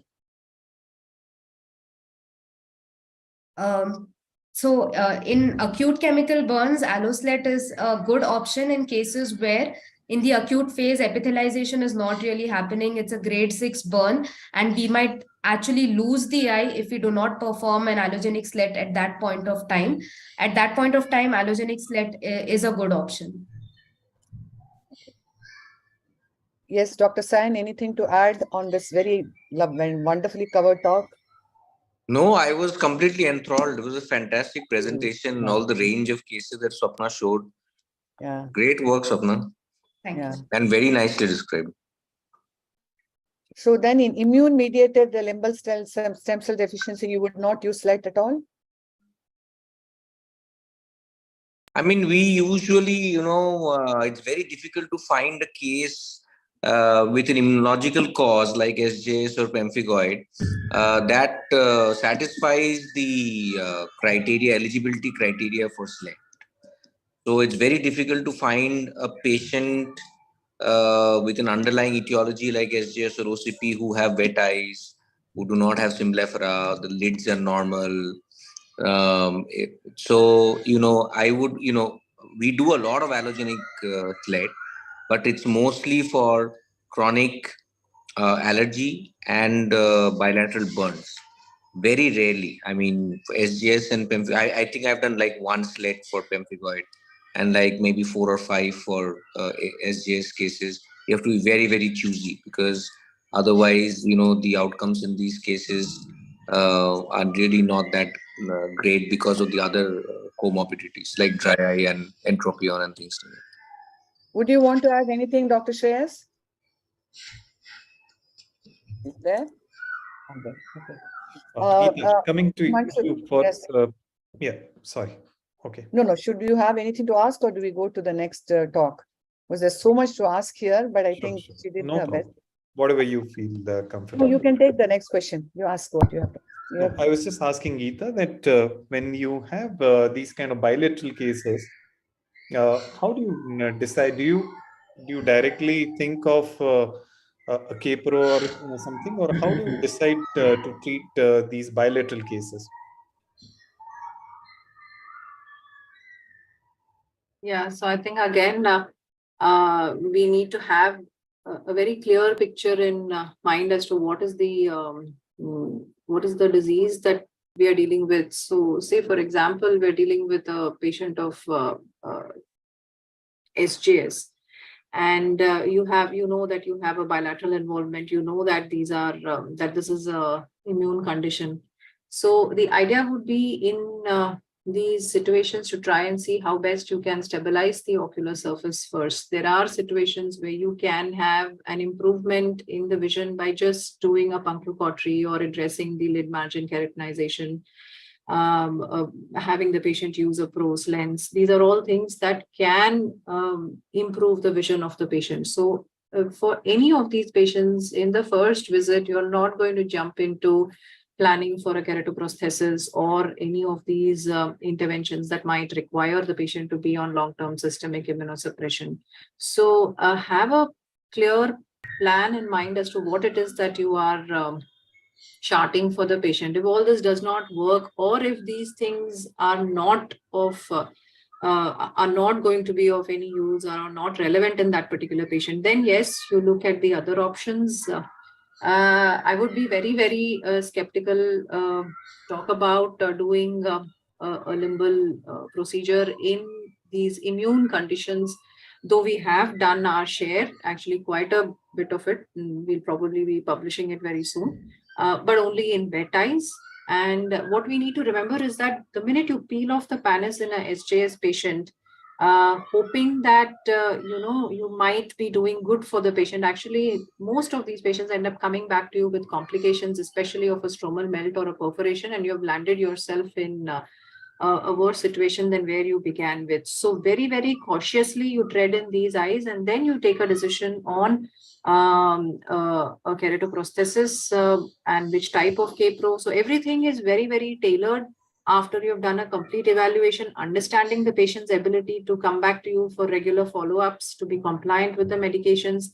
It's more important in these patients to know what not to do rather than what to do. Thank you. Thank you very much. We shall now go on to our next speaker, Dr. Santosh Suman, who's the senior consultant from Cornea Eye Hospital, Vadodara.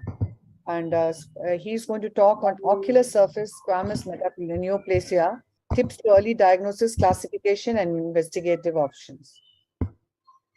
Uh, Good evening once again. At the outset, I would like to thank. Am I audible? Yes, yes. At the outset, I would like to thank AIOS and Trustee Dr. Chitra ma'am for giving me this opportunity.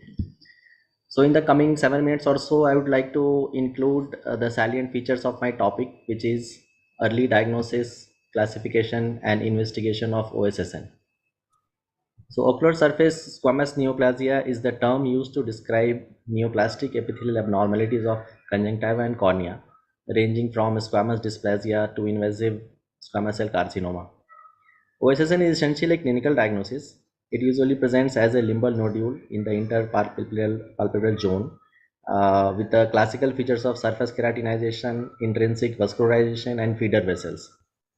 Exfoliative cytology and impression cytology may be helpful in preoperative evaluation of the lesion, but only histopathology can distinguish between these three lesions in the spectrum of the disease. So coming to the differential diagnosis first, these are the list of DDs compiled here. Pinguecula, especially in failed pinguecula, sometimes might mimic like an OSSN. Next in line is atypical presentation of pterygium, which sometimes might look like an OSSN. Bitot spot with frothy accumulation can mimic the leukoplakic variety of the OSSN. Conjunctival nevus sometimes can present as pigmented OSSN. A pyogenic granuloma, if located in interpalpebral region, can be confused with OSSN. Sometimes pseudoepitheliomatous hyperplasia, which is a rare DD of OSSN, can be there. We treated this particular lesion as corneal OSSN, which turned out to be pseudoepitheliomatous hyperplasia later on.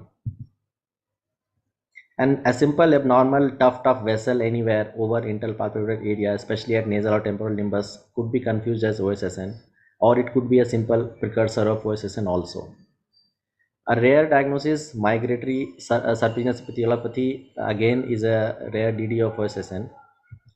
And sometimes a simple pannus or a limbal lesion in VKC can be confused with OSSN.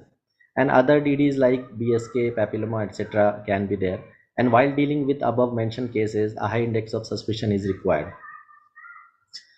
So Lee and Hurst were the first to propose a classification system for OSSN, including all carcinoma and dysplastic lesions of upper surface. They classified OSSN into benign, pre-invasive, and invasive.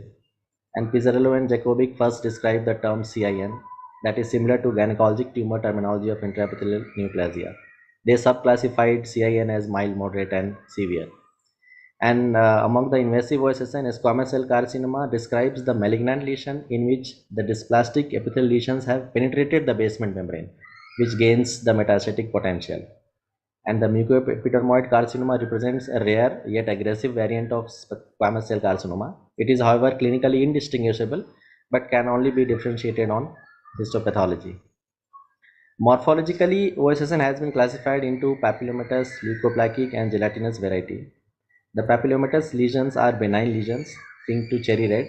These stippled red areas are due to fibrovascular core of the lesion. They have a bimodal distribution. In adults, they are sessile and present as single mass, whereas in pediatric population, they can be pedunculated and can be multiple.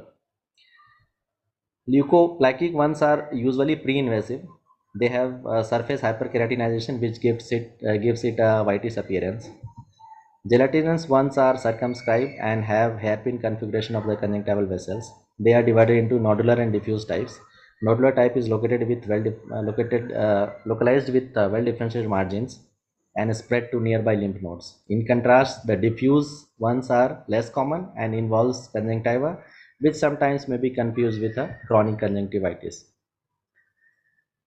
Coming to etiology, chronic UV exposure, HIV, and human papilloma virus are considered to be the important risk factors. In addition, OSSN is also more common in Caucasians with light complexion and also in patients with xeroderma pigmentosa. Xeroderma pigmentosa is a genetic condition that increases susceptibility of DNA to alterations secondary to UV light. Out of human papilloma virus, 6, 8, and 11 has been linked with benign conjunctival epithelial lesions, whereas 16 and 18 have been linked with malignant neoplastic lesions. So due to its high ocular as well as systemic morbidity, early diagnosis of OSSN is very important.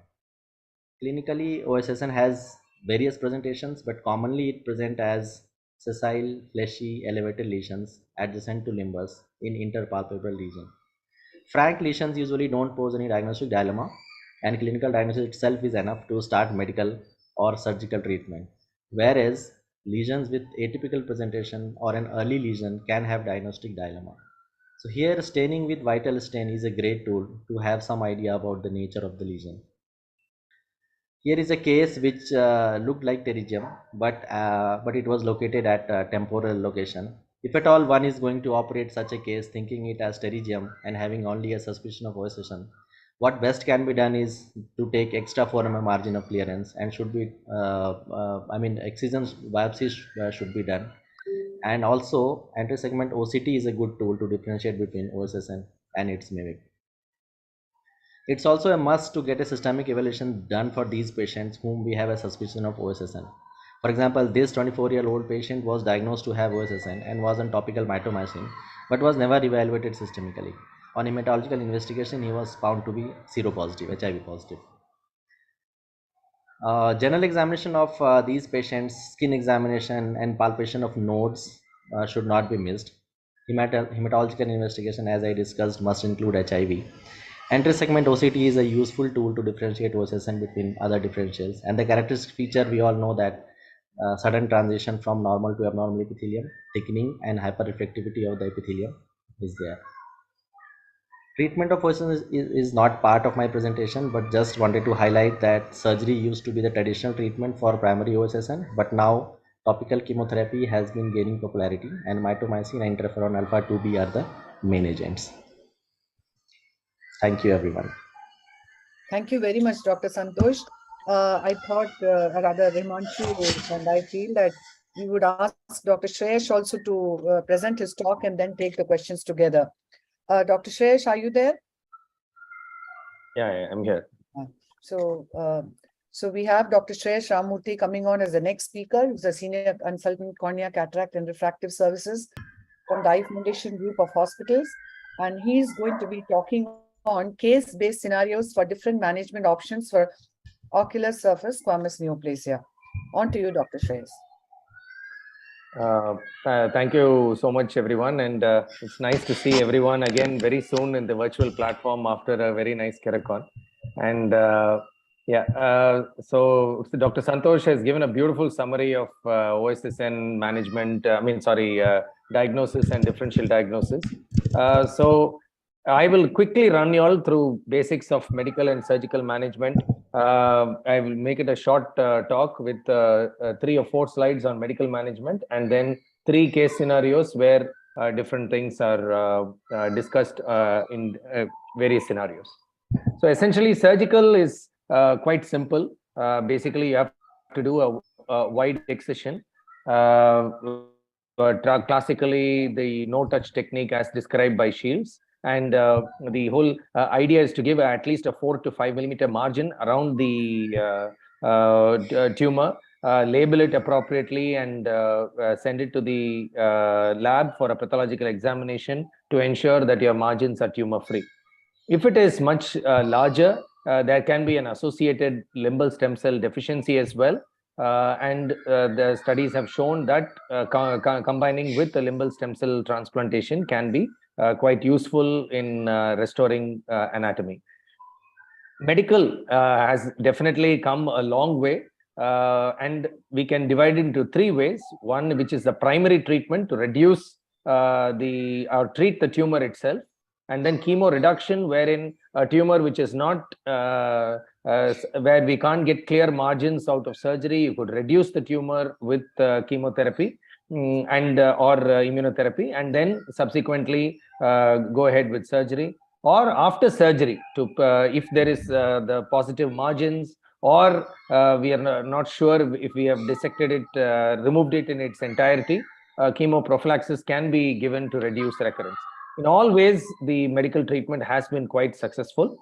So there are 3 main agents which have been used: mitomycin C, 5-fluorouracil, and interferon alpha 2b. Mitomycin C is usually used in a concentration of 0.04, though 0.02 has also been used and found to be effective, usually used as 4 times per day. The only problem with mitomycin C is the toxic profile. Produces a lot of punctate erosions, epitheliopathy. The patient is extremely photophobic. There's a lot of conjunctival injection. It is definitely not very comfortable to the patient. So usually what we prefer to use is a 1 week on and a 3 week off cycle. And this can be repeated till we see a reduction in the tumor size or a complete regression. 5-fluorouracil can also be used as a 1% formulation. The toxicity profile is less than that of mitomycin C, although that also does give rise to punctate epitheliopathy and conjunctival injection. But it is somewhat better than mitomycin C.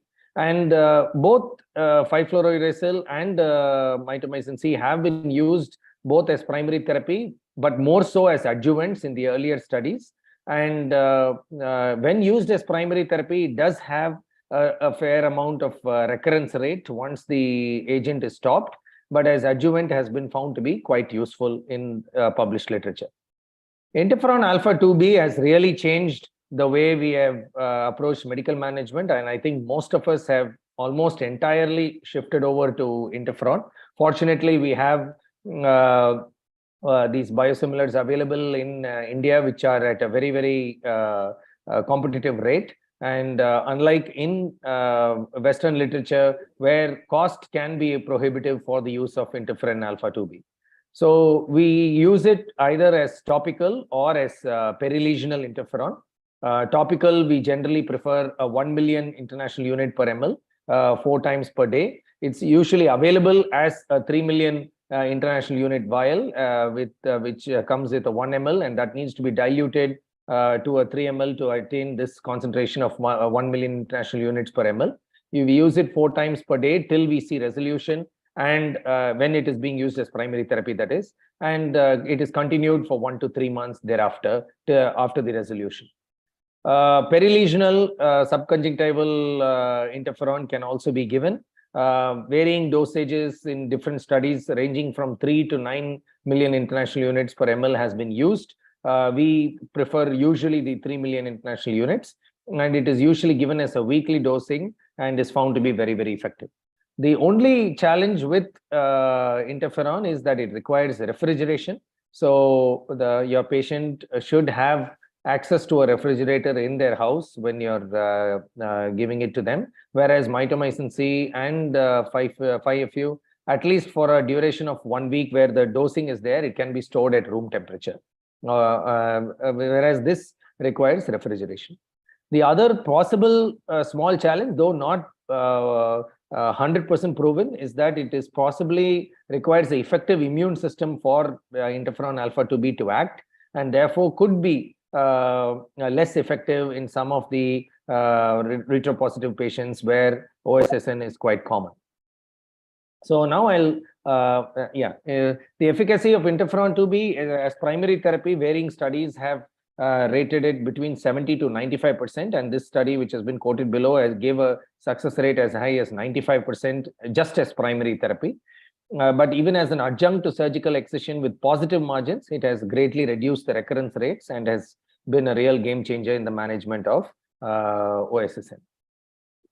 The overall classification, what it provides for the management is that when you see a very small tumor, surgical excision works extremely well. You can give a clear margin. When it is between 3 to 6 clock hours, you could use immunoreduction, immunotherapy, and then once it has stopped responding at a particular time, you could excise the remaining part of the tumor. Again, the same thing for C, immunoreduction becomes even more important. Between 3 to 6, very often the OSSN does even disappear with primary immunotherapy. But greater than 6, you may not be always as lucky to just completely go away with immunotherapy. Oftentimes, associated surgery may also be required. Invasion of ocular codes, though initially ASOCT has really helped in this to look at the depth of involvement, and lamellar sclerectomy or keratectomy with a cryo to the margins and base can be quite useful in treating them. Grade 3 and grade 4, I mean, when there's intraocular invasion, then enucleation is remains the mainstay of treatment. When there's intraorbital, fortunately not so common, exenteration may be required. So I'll quickly move on to 3 different cases where I'll try to put together the various options that we have and how we are going about using each of them. Now, this, as you can see here, is a large OSSN. There's a limbal OSSN, but there is extension. You can see diffuse extensions going right up to the fornices. As you can see here, there's yet another image. As you can see, different lesions, some which are keratinized, some which are pigmented, and where numerous feeder vessels. Now, these kind of lesions are quite difficult to ensure a complete excision, a tumor-free margin of 4 to 5 mm being achieved can be quite challenging. So one of the things that we try to do is reduce them with immunotherapy. And this is what we planned in this patient. And an ASOCT, as you can see here, has really become very, very useful. You see these typical sharp delineation margins between the involved and uninvolved area. And here the underlying cornea and sclera seems to be fairly healthy. So immunotherapy followed by surgical excision. We initially planned on giving 6 weekly cycles of perilesional interferon and observing. After 2 injections, there was very good response. You can see here it's rounding off. The tumor is already responding. After 4 injections, all the peripheral lesions have almost completely disappeared, and you have only a small limbal area which is left behind after 4 injections. And after 6 injections, there was complete resolution, after which topical interferon was continued for a period of 4 months in this patient. And as you can see here, he has, even after 6 months, there has been no recurrence of the OSSN. So not every tumor responds in this way, but there is a primary immunotherapy. There is a lot of literature in evidence of this. And this is just one such example where surgical excision could have been quite challenging. There would have been a very large bare scleral defect. And definitely immunoreduction is 100% possible. And in some of these cases, the complete remission can also be achieved by using interferon treatment. Another case. Now, this is a case where the OSSN itself is not very large, but it is located along the inner canthus, and therefore a surgical excision may not be very, very easy. A tumor-free margin will be very difficult to achieve. And as you can see here, this is also very close to the puncta, and excision might end up injuring the canalicular apparatus as well. So here again, the idea was to try and reduce the tumor size with immunotherapy. And you can see, apart from there is also some deposit a little away from the primary tumor along the palpebral conjunctiva, which is also suspicious of OSSN. And because of this diffuse involvement of this caruncular mass, we tried immunoreduction, following which an excision with cryo to the base was the original plan. And after 4 injections of perilesional interferon, there was a partial response. As you can see here, it's not like in the previous patient where there was a tremendous response and the OSSN almost completely went away. But between 4 to 6, again, there was not much decrease. It remained in the same size, and this can happen with certain lesions. And after which, once the immunoreduction has been achieved, you can plan a surgical excision. And a complete excision was done, following with cryo to the base, and then topical interferon was continued. And as you can see here, a complete remission was achieved, though there is some scarring, and because of the surgical excision and a little bit of cryo which was applied to the base, there is some scarring, but a tumor remission was possible.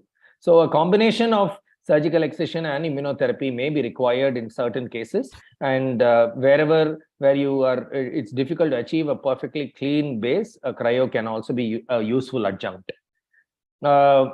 This is the third case where we have extensive OSSN involving almost 10 clock hours of the cornea. This patient was also HIV positive. In this patient, again, the idea was to reduce the size. so that we could get away with a smaller excision and possibly treat the associated limbal stem cell deficiency also accordingly, because although this epithelium does not look so bad in this picture, there's a stained picture which shows a lot of erosions, breakdowns. It's a very unhealthy epithelium even in the center. So that's again because of the limbal stem cell deficiency caused by the OSSN itself. So primary immunotherapy with interferon was tried, and 3 cycles of perilesional interferon was done, but there was no response. And literature also says that it is possibly less effective in HIV positive patients. So we planned a surgical excision with an AMG with a simple limbal epithelial transplantation. This is just the limbal graft. I think already Swapna must have showed videos of harvesting the graft. So just discussing the quick tenets of surgical procedure in any OSSN. So the idea is you need to at least stay 4 to 5 millimeters clear of the tumor margin. Since this is a very large tumor, I start off with a large peritomy. This peritomy is done 4 to 5 millimeters away from the tumor, but also it is useful to this frill of conjunctiva. We'll continue holding only this frill of conjunctiva during the surgery so that we don't cause any tumor seeding, the typical no-touch technique which has been described, so that we don't handle the tumor at all. And then we go along the base, just like you're dissecting a panis post-chemical injury. You can identify a clear plane. In OSSN, it is quite possible to do that, and then you can lift it off. Although, unlike sometimes in a panis post-AMG where it comes off very cleanly in a single plane, OSSN may not come off in a single plane because it may have different depths of involvement in different areas, as you will see in this case as well. And this is continued 360 degree to lift the entire OSSN off the surface of the cornea. Once this is lifted, again, as you can see, each place I'm only grasping with the peripheral conj and not handling the tumor till the very last stage. And only then it is then removed and it is marked and then sent. You can see there is a deeper lesion where it requires a superficial correctectomy. Here also a plane can be obtained, and this can then be dissected separately. Of course, corneal lesions, it's very difficult not to handle the tumor. You may have to just hold it and dissect it and peel it off from the surface. Subsequently, alcohol epithelectomy can also be done to remove any residual tumor. After that, an AMG can be applied over the entire surface. And once it is glued in place, you can then use your slit explants, and they can be then cut into different positions, placed in the mid-periphery, just like you would do a slit for any other indication. And it works quite well, even in these kind of OSSN cases as well. So this is the day 1 post-op picture. There's a little bit of heme under the AMG, but this is the 6 months follow-up where the patient has no tumor recurrence. Of course, we did continue topical interferon in this patient as well for a period of 3 to 4 months. But then how effective the topical immunotherapy was in preventing recurrence is difficult to tell. The pathologist was also very kind to us and said that we had achieved a tumor-free margin, at least from the frill of conjunctiva. The corneal part, however, fortunately did not recur in this particular patient. So interferon has definitely changed our treatment paradigms, our approach to OSSN as a whole. And you have to customize the therapy according to the location of the tumor and the size of the tumor. And a combination of immunotherapy with surgery can help in achieving excellent outcomes with minimal recurrence rates. Thank you so much for your kind attention. Thank you very much, Shreyas. It was a wonderful talk, extremely interesting and useful. Now, if it was not a very large area of excision, would you still want to cover the excised area with AMG or conjunctival autograft, or would you like to leave the bias clear out so that you know there's a recurrence of the disease can be identified or not? Our expert panel, Dr. San. Or... Okay. No, you answer, Shreyas. I'm sorry. No, I just was going to say that even there are some small tumors where surgeons even have done a primary closure, by just advancing the peripheral conjunctiva also. Leaving it bare is not required. If there is a recurrence, it is quite obvious. It's not maybe a very early recurrence. I don't know if it can form from beneath the surface, but that's very unlikely. I think you would be able to detect a tumor recurrence, and I would not want to leave it as a bare sclera and put an AMG or a CAG depending on the size of the tumor. Yes, Dr. Himanshu. Yeah, so one question to Santosh, to you. Like, you have one small lesion near the limbus, but you're not sure about whether it's OSSN or not. Now you have two choices. Either you excise it, send for histopathology, or you would use your medical management. What would be your choice and why? Initially, I will do an ASOCT to find out. And I mean, how sensitive and how specific is ASOCT to decide about? I mean, if it is, I mean, if I find that there is, sudden change of, I mean, from normal to abnormal epithelium, and there is hyperdensity, in that case, I will start topical management only. I would see the response. If not responding, then only, I mean, I'll go for surgical management. Now, does your management change if you add into this thing the follow-up part of it, whether you have a compliant patient who would be able to come back for the follow-up versus obviously, that you're not sure about the person is from far place? Obviously, for I mean, such patients who are not, when I know that they are not going to come, definitely surgical option is better in such patients. Okay. Thank you. Shreyas, if Yes, I yes. may ask you. Yes, sir. Yeah, so you have a patient where you have tried interferon and you didn't get great response. Do you directly go ahead with surgery, or are there cases where interferon may not work and MMC the mitomycin can work, 5-FU can work, or vice versa, whether you're given one, it doesn't work, can you still try out the other one? Literature supports that, sir. There are papers which have said that there are cases where interferon was not responding to interferon initially, and they have tried mitomycin C specifically, where there was a case series where they showed that there was a partial response to mitomycin C, chemo reduction was achieved, and then they were able to go ahead with surgical therapy. I haven't had too many cases where it has helped, sir. More often than not, eventually I've had to resort to surgical in those cases when interferon has not worked. Maybe the panel might have more experience on in these kind of cases where mitomycin C has worked. But I could find only one case series where mitomycin C worked when interferon didn't work.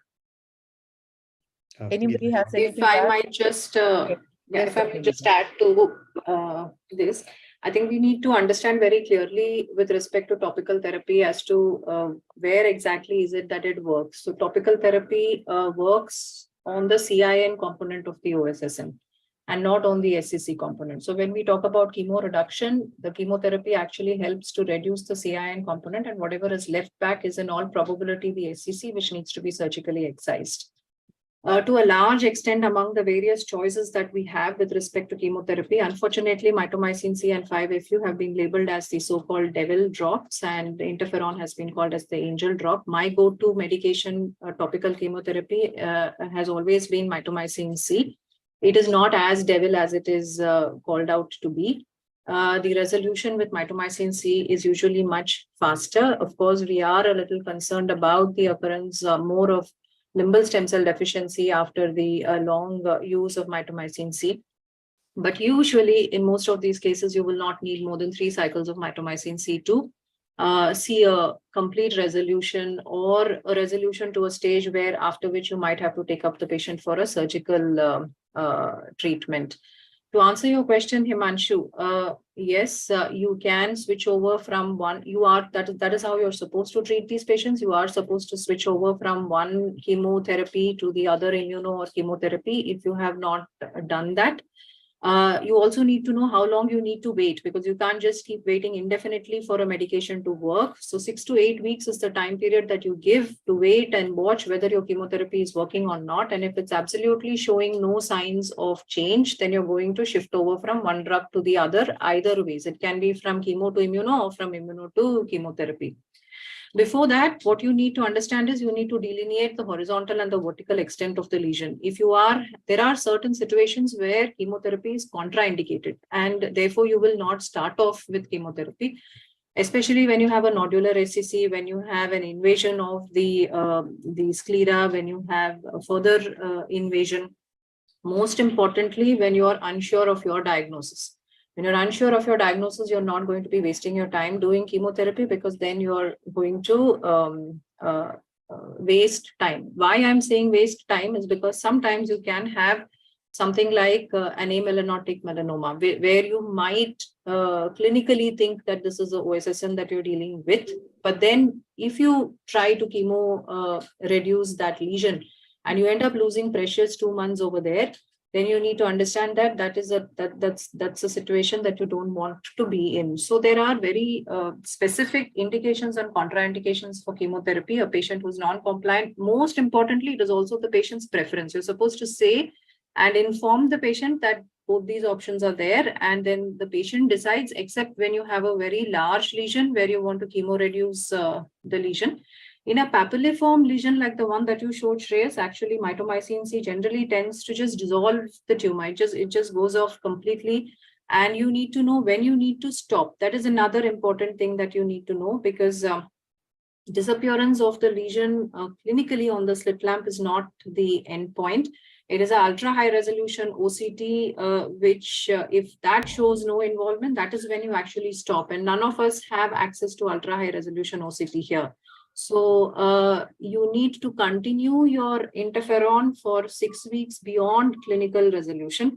You need to use one more cycle of mitomycin C beyond clinical resolution. So clinical resolution is not the end point of chemotherapy. You need to continue the chemotherapy beyond when you actually stopped seeing these signs. And what we need to remember with topical therapy is that we do not have a histopathological diagnosis to the lesion that we are treating. So that is a big flaw of chemotherapy, especially when you're dealing with a mucoepidermoid carcinoma or a spindle cell variant of OSSN. These are lesions that are known to not respond to chemotherapy, but they're also very aggressive and very known to have a very high recurrence.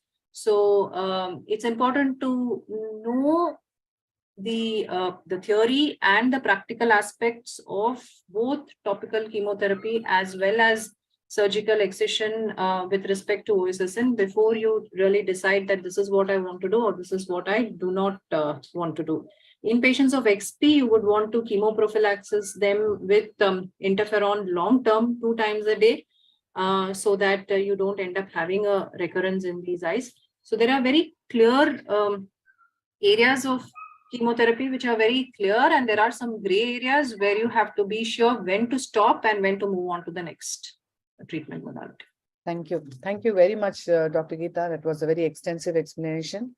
Paucity of time, we need to move on, and we'll be having next Dr. Priya, who's a senior cornea and refractive surgeon from the Desai Group of Eye Hospitals, Gujarat, and she's going to talk on Pterygium current surgical approach.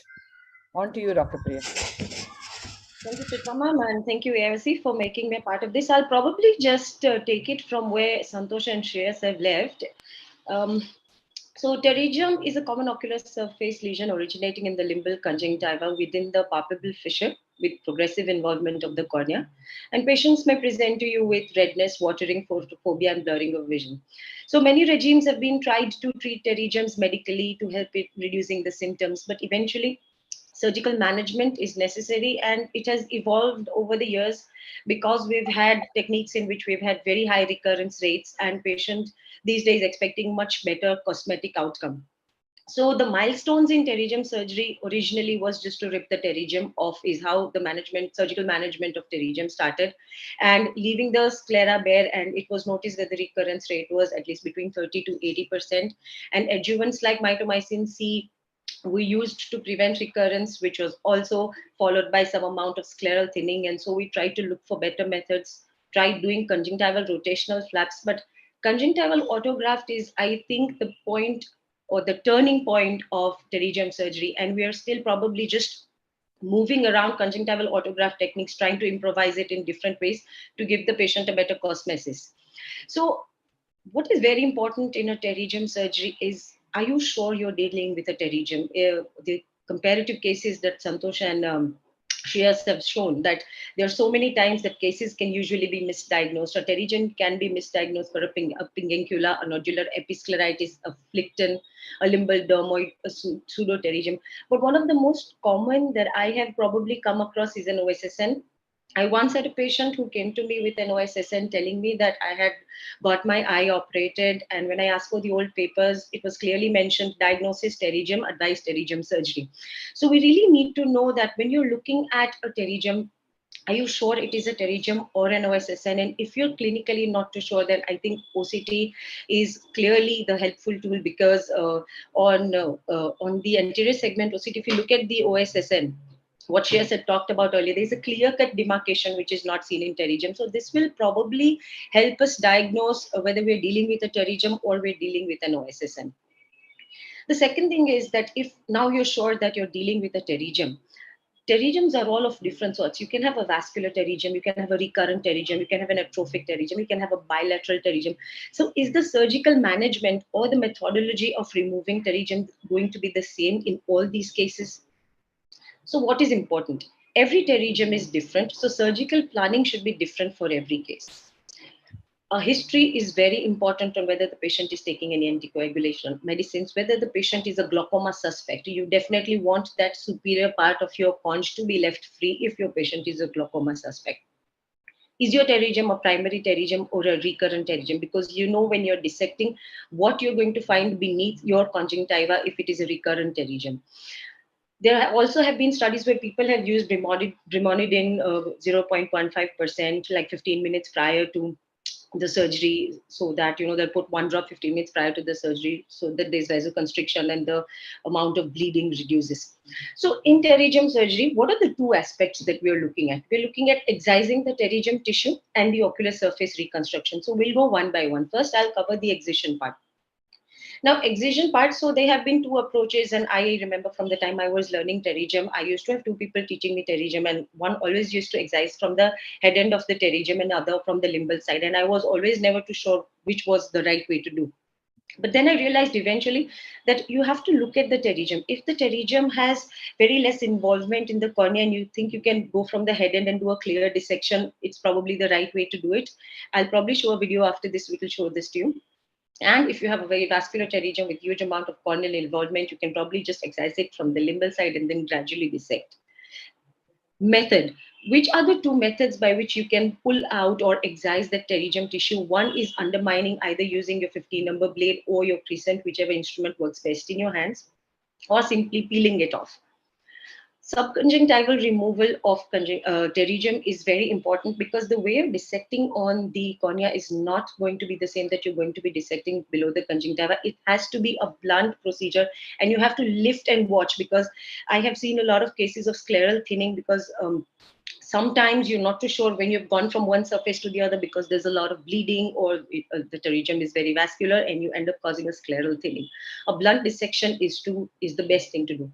Arrest your bleeders and have a smooth surface before you actually go ahead and put your conjunctival autograft. And one very important thing which I learned when I was a resident, that always watch out for that medial rectus. It can sometimes play very notorious, and if you're not sure of what your pterygium is, probably it's a very bulky pterygium and you still think that you're not holding on to the medial rectus below the pterygium, you might as well just rip it without knowing what you've done. So if you can carefully see this is a vascular pterygium with a corneal involvement, huge amount of corneal involvement.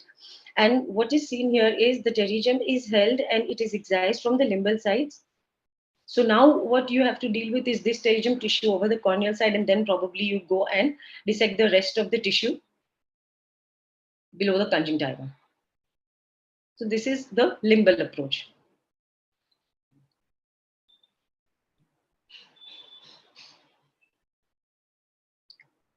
The next is the, sorry. Yeah.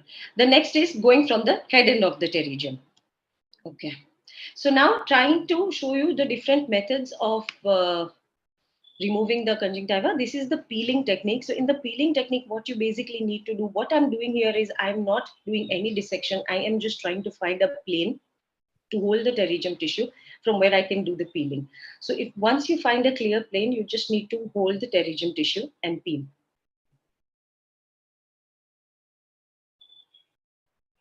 The direction of the crescent is very important in this case, and it has to be parallel to the plane of the cornea. And you can see I'm holding it from the head end, trying to look for another plane,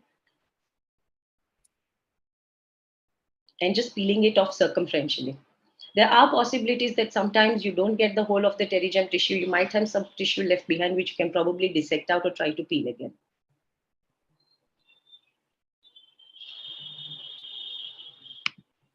This is the second technique, in which you just directly go from the head end, and once you've crossed the limbus, if you notice, you just have to hold the conjunctiva, lift it, and do a blunt dissection after that. So you can see your pterygium tissue, you can see your conjunctiva, and you can see your sclera below.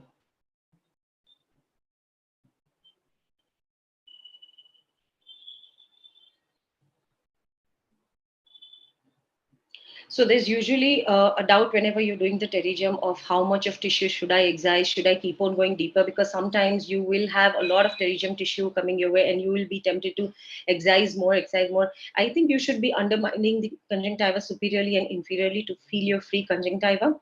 And once you feel that you've got free conjunctiva from all the sides, that amount of dissection should be enough. So ocular surface reconstruction, how can we do the ocular surface? So conjunctival autografting is one of the most commonest techniques, and the site from which we take the conjunctiva, we've seen it in the previous videos, beautifully shown, the supratemporal.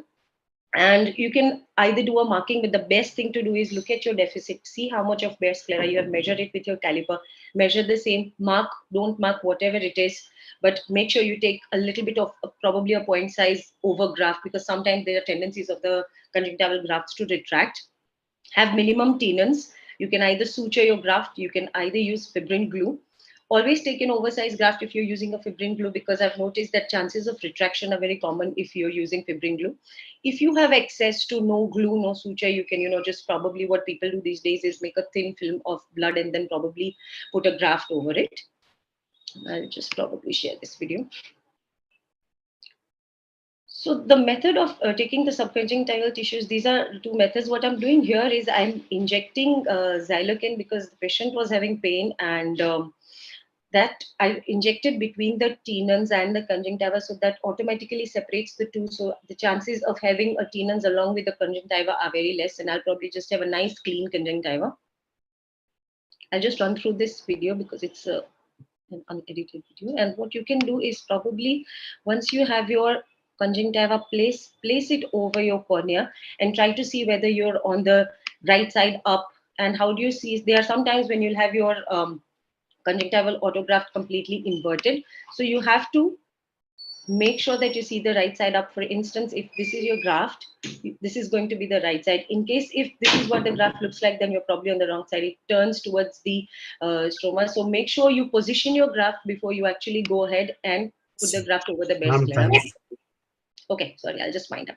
So make sure you have an avascular area and put your oversized graft and stick it with fibrin glue. I'll just wind up on this one.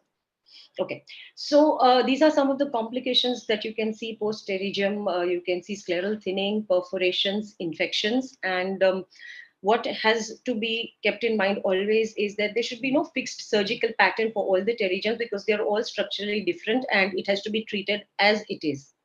Always watch out for your bleeders. Give good antibiotic steroid coverage post-operatively. And an ideal surgery is when you have a clear cornea post-operatively, a healthy adherent graft, and a good cosmesis with no recurrence. Thank you. Thank you. Thank you, Priya. That was a wonderful talk. I think one to beat the other. Each of you have been really amazing. So I'm going to just take one very small question because we have two more speakers. If it is a stable pterygium with the rule astigmatism, would you go ahead and do a cataract surgery with a toric IOL implant, or would at all times you do a sequential surgery and then followed by cataract? Dr. San? Dr. San, are you there? Yeah. So excellent question. I think if you are doing it for, it depends on what kind of pterygium you're operating on. I think so. Most adult elderly patients with a senile cataract will have an atrophic pterygium with some amount of scarring, which is ahead of the head of the pterygium. There, if the keratometry is very stable, I'll just and is regular, I'll just go ahead with cataract surgery. Only if the astigmatism is unusually high, or if it is very close to the visual axis, and I think that the patient will not have, it will affect the visual performance, will I intervene? But in a patient who has a fleshy progressive pterygium, I will definitely do the pterygium first, and then wait a few months and then do the cataract surgery. But for most patients with a regular keratometry, visual axis not threatened, atrophic pterygium, some amount of scarring in front of the head of the pterygium, I'll just go ahead and do the cataract surgery. And usually they have, with the rule, and it's, you get very predictable outcomes. Thank you. Thank you very much. Dr. Himanshu, one question before we move on. Yeah, same thing, Priya and San both. Worst case scenario, if you have somewhere where you feel that you have touched the medial rectus, how do you handle that? And how do you counsel the patient about such kind of thing pre-operatively?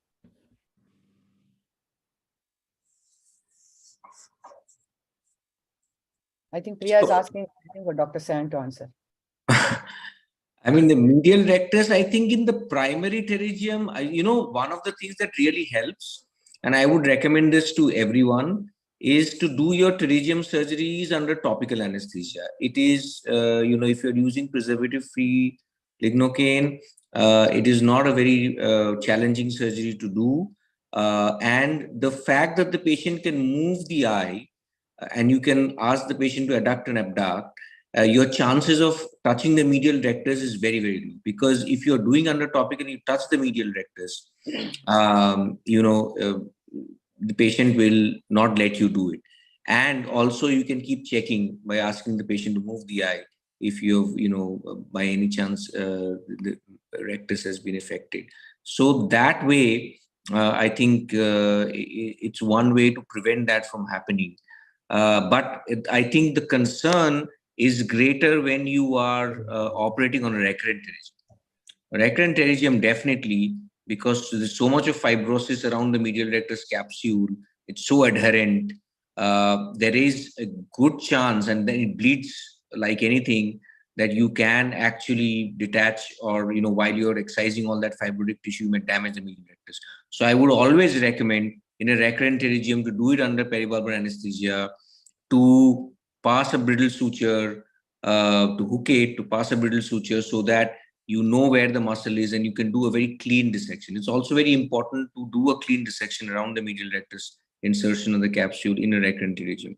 So I think very important part, which for everybody to understand would be that hooking of the muscle, isolating muscle in these cases, and don't just assume that you've lifted it and you've seen it properly. So what Dr. Sayan said, that get a proper exposure, hook the muscle, make sure whatever you have dissected is what you wanted to dissect, and that way possibly we can avoid the injury to the medial rectus.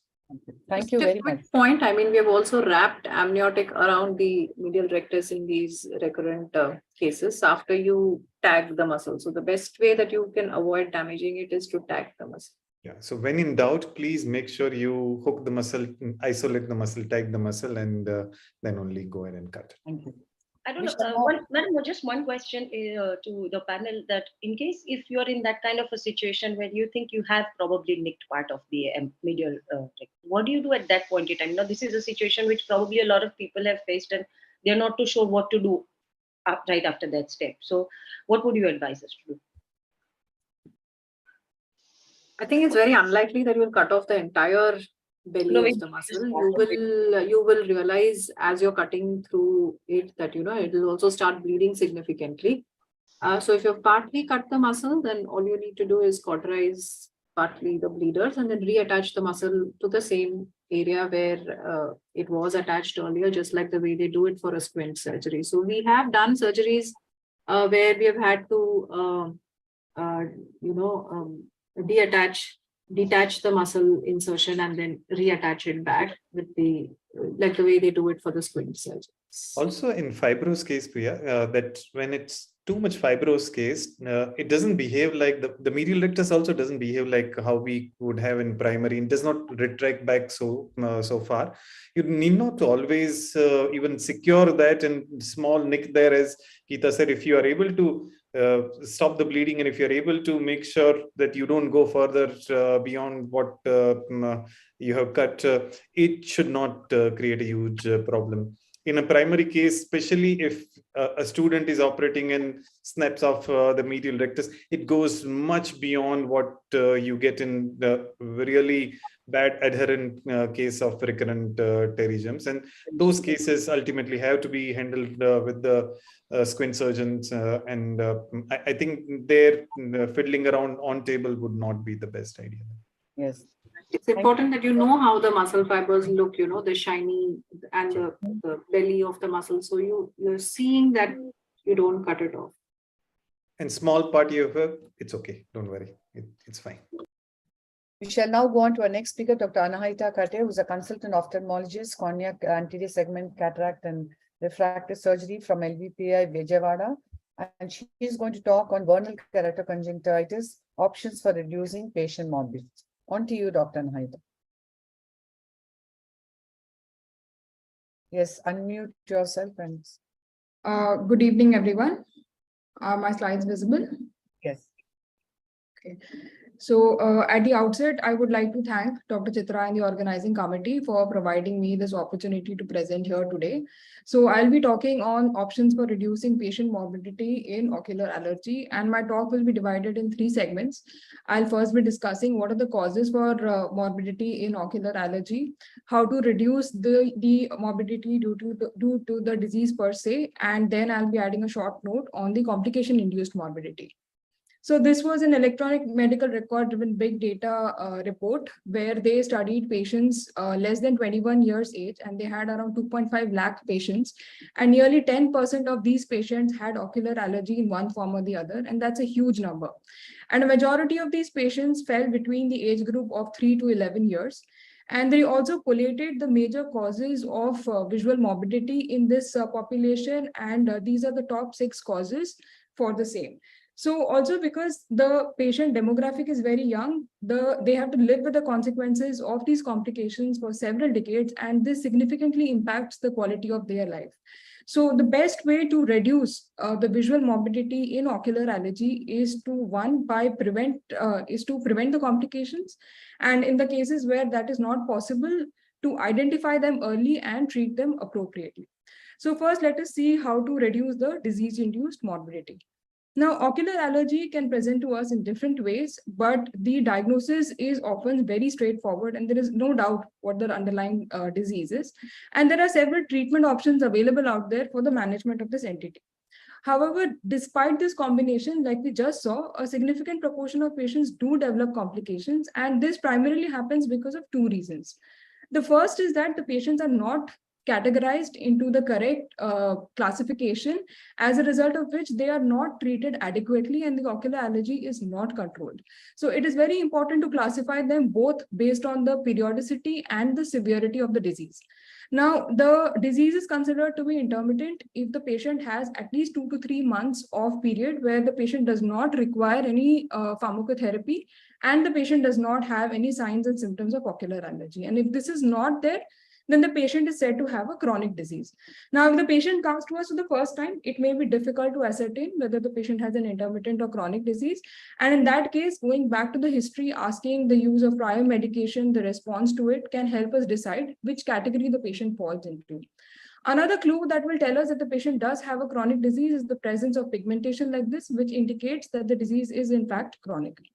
Now, coming to the severity of the disease, it can be classified as mild, moderate, severe, or blinding. And this is the classification that has been given in literature, where mild disease is basically merely the presence of symptoms with mild papillae. Moderate is when the patient either has a papillary variant with giant papillae or less than 6 clock hours of limbal involvement with limbal thickening. And severe disease is when the patient has a circumcorneal involvement with macroerosions and keratopathy.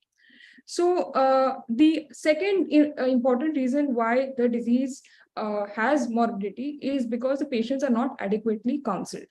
Now, most of these patients are children, and the parents who come with them, they expect the disease to respond the way a routine conjunctivitis does. And when that does not happen, they tend to go from one doctor to another. And at every new visit, the patient receives another course of topical steroids, and then the patient has the complications because of them. So it is very important to counsel the patients regarding, the parents especially, regarding the chronic nature of the disease, the waxing and waning course of the disease, and the prolonged therapy that the child will invariably require.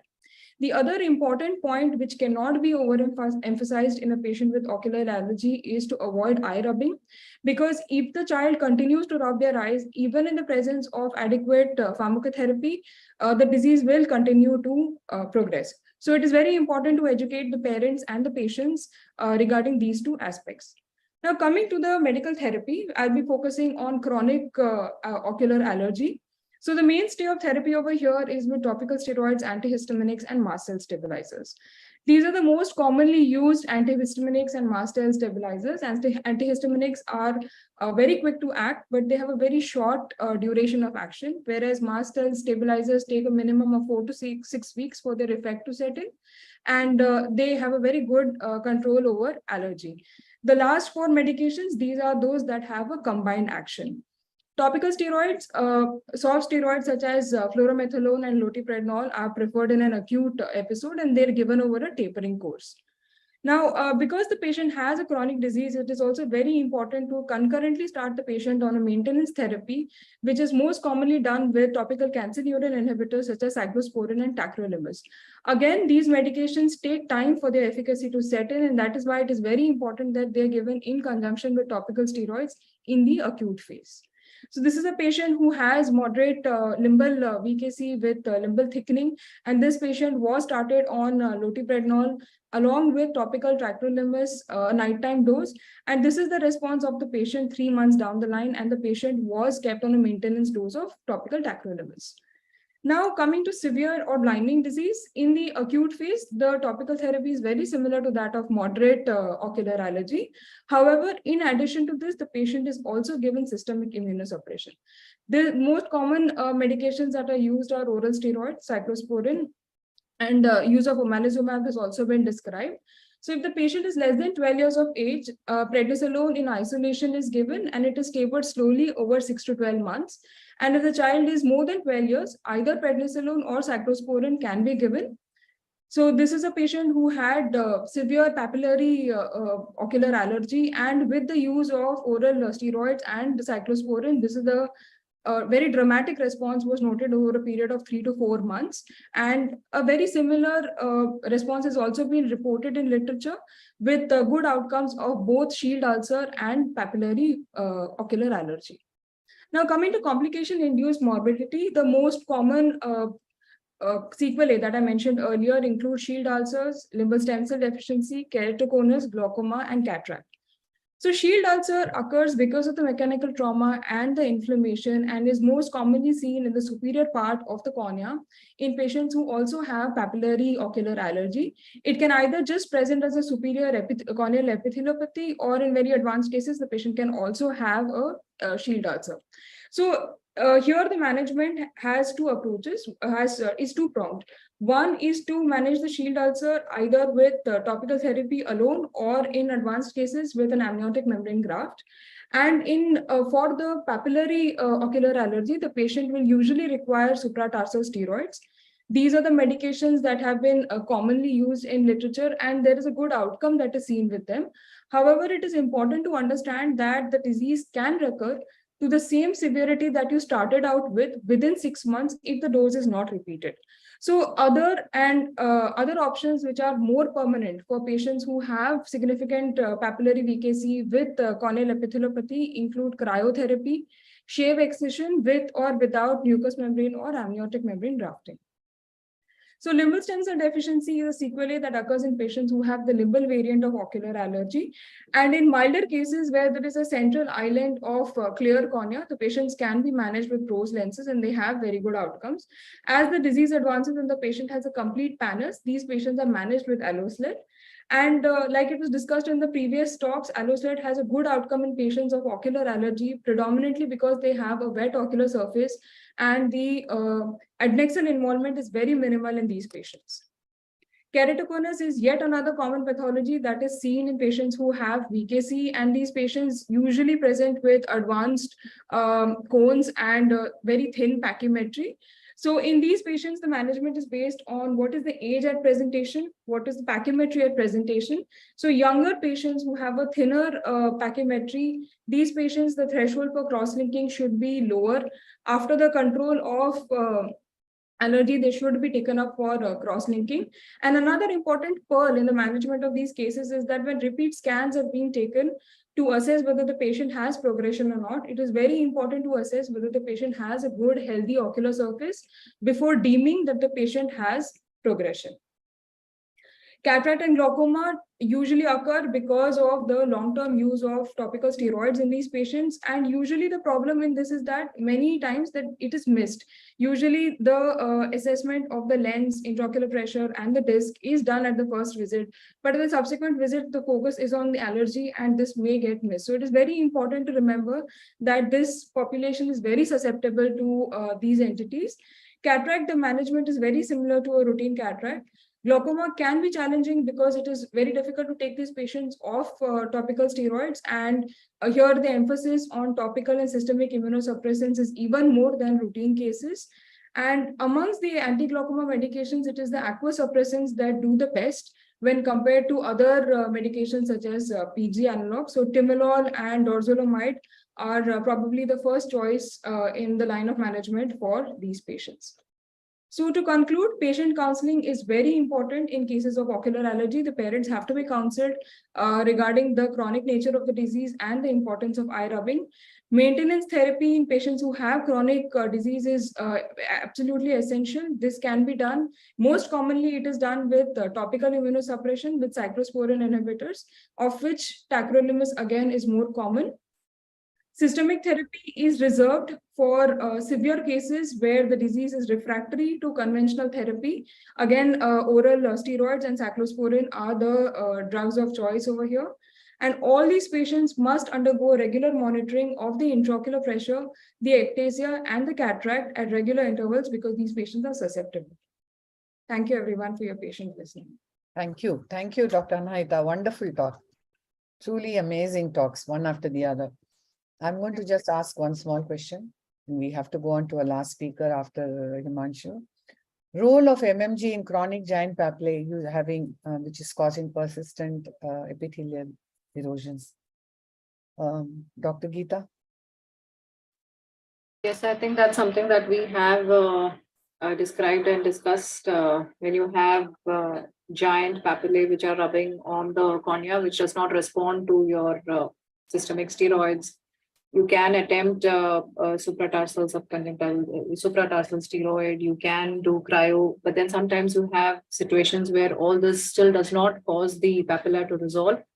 And this is where we described our technique of excision of the papillae and doing a mucous membrane grafting, which in our series of, Shweta, correct me if I'm wrong, more than 15 or 20 patients that we have, almost close to 20 patients that we have now, have all been stable. That is, there has been no recurrence of the giant papillae in the area of the grafting. Their overall allergic manifestation of the diseases is not something that prevents the recurrence of the allergy, but the overall allergic manifestation and the severity of the episodes reduces in the future. And none of them had a recurrence of any of the corneal complications in the form of shield ulcers that they had recurrent repeatedly before the mucous membrane grafting was done. And most importantly, they did not need to be put on long-term systemic immunosuppression. Oh, great. But the cases have to be very, very well selected. It is not something that you do randomly for any papillary reaction that you see in VKC. It's only for the very specific giant papillae which are causing repeated corneal complications. Thank you. Thank you. Dr. Himanshu. So Anahita, very nice presentation. I would like to ask you one simple question. The allergic eye disease, when we talk about allergy as an ocular allergy, and we talk about the treatment, isn't it the half part of treatment which we are talking about? So unless we treat the allergy, the root cause of allergy, unless we find out the root cause of allergy, aren't we just treating something which is an effect and which is not the cause? So do you think that all your patient, or if not all, most of your patient need to be investigated for what they are allergic to and treat that part? So why we don't include those part in our routine practice, then just talk about the effect part of it? Thank you, Dr. Himanshu. I think that is a very pertinent question, and a lot of recent research is being devoted to this aspect of ocular allergy. So the role of allergen testing has been well explored in systemic allergy, but its role in ocular allergy is still not very established. So in my practice, I get these tests done for those patients who also have a concurrent systemic allergy. So those patients who complain of either asthma or dermatitis, the likelihood of getting something positive is higher. So the options that are available for these patients include skin prick tests, patch tests, serum IgE. Serum IgE again is you get a generalized serum IgE and a specific serum IgE. So if the general is high, then you can ask for a specific IgE, which will tell us what exactly is it that the patient is allergic to. However, when you get these tests done in day-to-day practice, a lot of things the patient is sensitive to, and it is often not very easy to tell them to avoid these allergens. However, if you do get a very specific allergen, and if it is feasible to tell the patient to avoid that allergen, then it can probably affect the outcome of the allergy. Like, for example, some of the allergens are cotton fibers, house dust, which is not very easy to completely avoid. Yeah, very valid. Thank you very much. We shall now go on to our last speaker, Dr. Shweta Agarwal, who is a senior cornea consultant from Shankar Nethralaya, Chennai. And she's going to be talking on another very important topic, chemical and thermal injuries, immediate and late management strategies.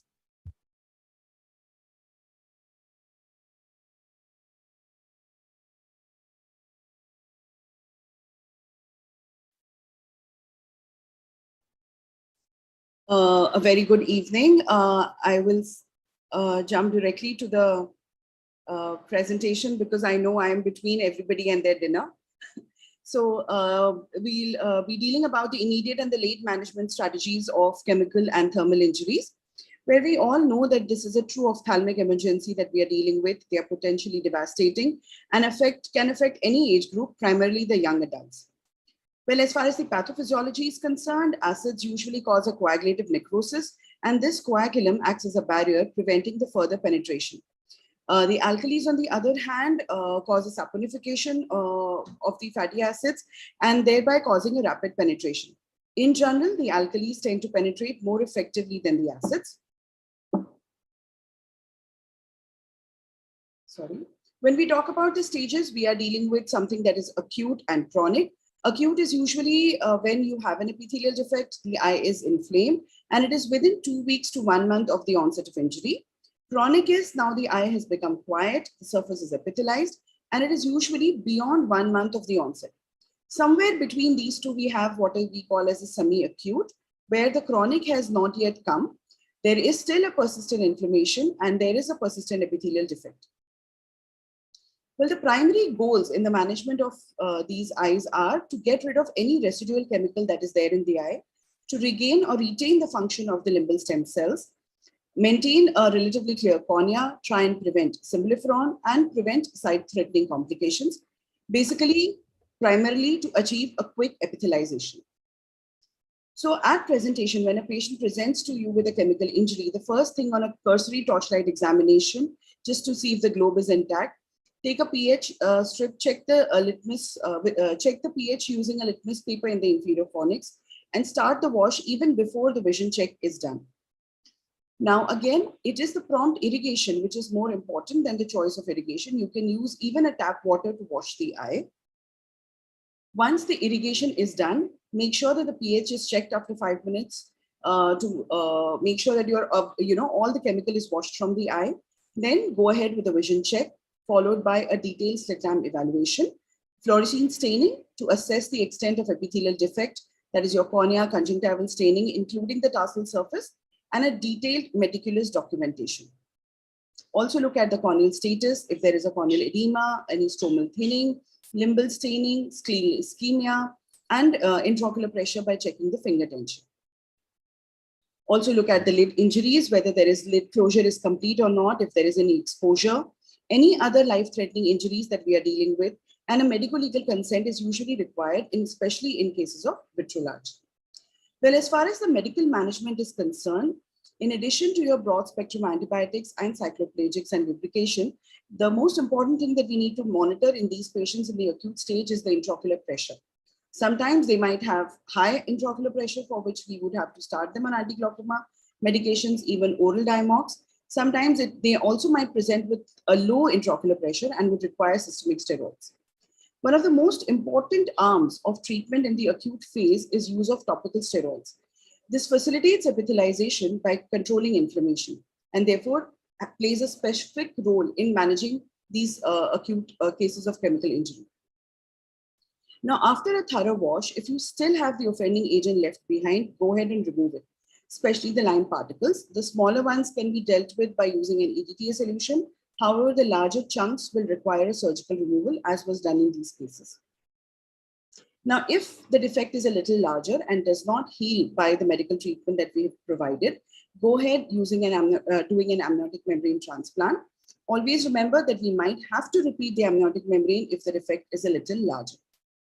What we need to also know is that amniotic membrane is only a basement membrane. So it provides a basement membrane for your residual epithelial cells to proliferate and reduces surface inflammation. If you have eyes which have a total epithelial defect, where the entire bulbar surface and the tarsal surface is involved, and there is no residual epithelial cells on the surface, we do something called as AIOS, where a cadaveric limbus is used to supply the source of epithelium and facilitate a rapid epithelialization. The technique is absolutely similar to autoslet, but here a cadaveric limbus is used, and therefore the limit to use only a couple of clock hours is also not there. You can use even the entire limbus from the cadaveric donor to facilitate a rapid epithelialization. The other important factor is ischemia. If you have a localized scleral ischemia without an adjoining epithelial defect, it can still be watched. However, the generalized ones will require a tenonplasty, a vascular bed, to cover the area of scleral ischemia, along with an amniotic membrane transplant if there is an associated epithelial defect. Look for exposure, because that is going to delay your epithelialization. It is going to increase the risk of melt and infection. So either a tarsorrhaphy or a skin graft to take care of exposure. So now, when we talk about thermal injury, the two main factors that we need to note are, in thermal injury, because of the heat, there is a significant collagen lysis which happens. So these patients have a higher and a faster tendency for a stromal melt and a perforation. And the other is the higher incidence of lid pathologies. There is, because of the heat again and the tarsal ischemia, you would always land up having a lid deformity, either in the form of a notch or an ectropion or an ectropion. That will finally interfere with your epithelialization and prognosis. So if we really look back, all the acute phase is about is your eyes and ears. So it is the inciting agent, it is the inflammation, it is ischemia, intraocular pressure, exposure, and the epithelial defect. But however, when we look at Dua's classification, which is most commonly used for grading and classifying these patients, it is only the limbal staining or the limbal involvement and the conjunctival epithelial defect which is actually considered, which we have realized that it is not so. When we are dealing with acute phase, these are all the eyes and ears which play an important role.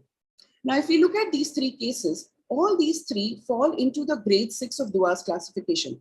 But we all know that each of this is going to behave completely different from the other, which is why we came forth with EPICS, which is an enhanced grade generator for acute ocular chemical injuries, an indigenously designed grade generator by the surface team at Champanethralaya, where EPICS, E stands for epithelial defect, P for pressure, I for ischemia, and X for exposure. This basically puts forth an annotation to the grading which is present, making it important, making it necessary helping us grade these chemical injuries much better and understanding the prognosis. It is freely available as an online generator, just like your ACS calculator, and a printout of the same can be handed over to the patients. Now, what do we do in the chronic stage? How do we manage these patients when you have dealt with them in the acute stage?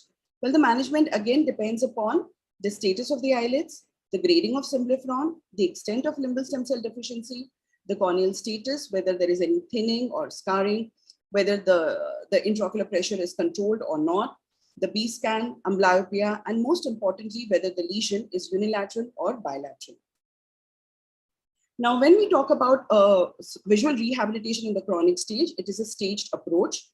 First, you have the phonics reconstruction, followed by a limbal epithelial transplant, and if indicated, a keratoplasty, which can be either a simultaneous one or sequential. The decision-making primarily, again, depends upon whether your injury is unilateral or bilateral, the surface is dry keratinized or it is moist, the phonix is formed or not, and the underlying corneal status that we just discussed. Taking you through a few cases, we had this patient of unilateral chemical injury who presented to us with a total LSCD with symblepharon, underwent a symblepharon release, followed by an autoslet a few months later. And now, 6 years down the line, the patient maintains a vision of 6/9. Now, the patient of a bilateral thermal injury presented to us with a total LSCD with symblepharon. The other eye was eviscerated, underwent a symblepharon release with an AIOS under oral immunosuppressive cover. He's still on oral immunosuppression, maintains a vision of 6/18, and now 4 years with follow-up.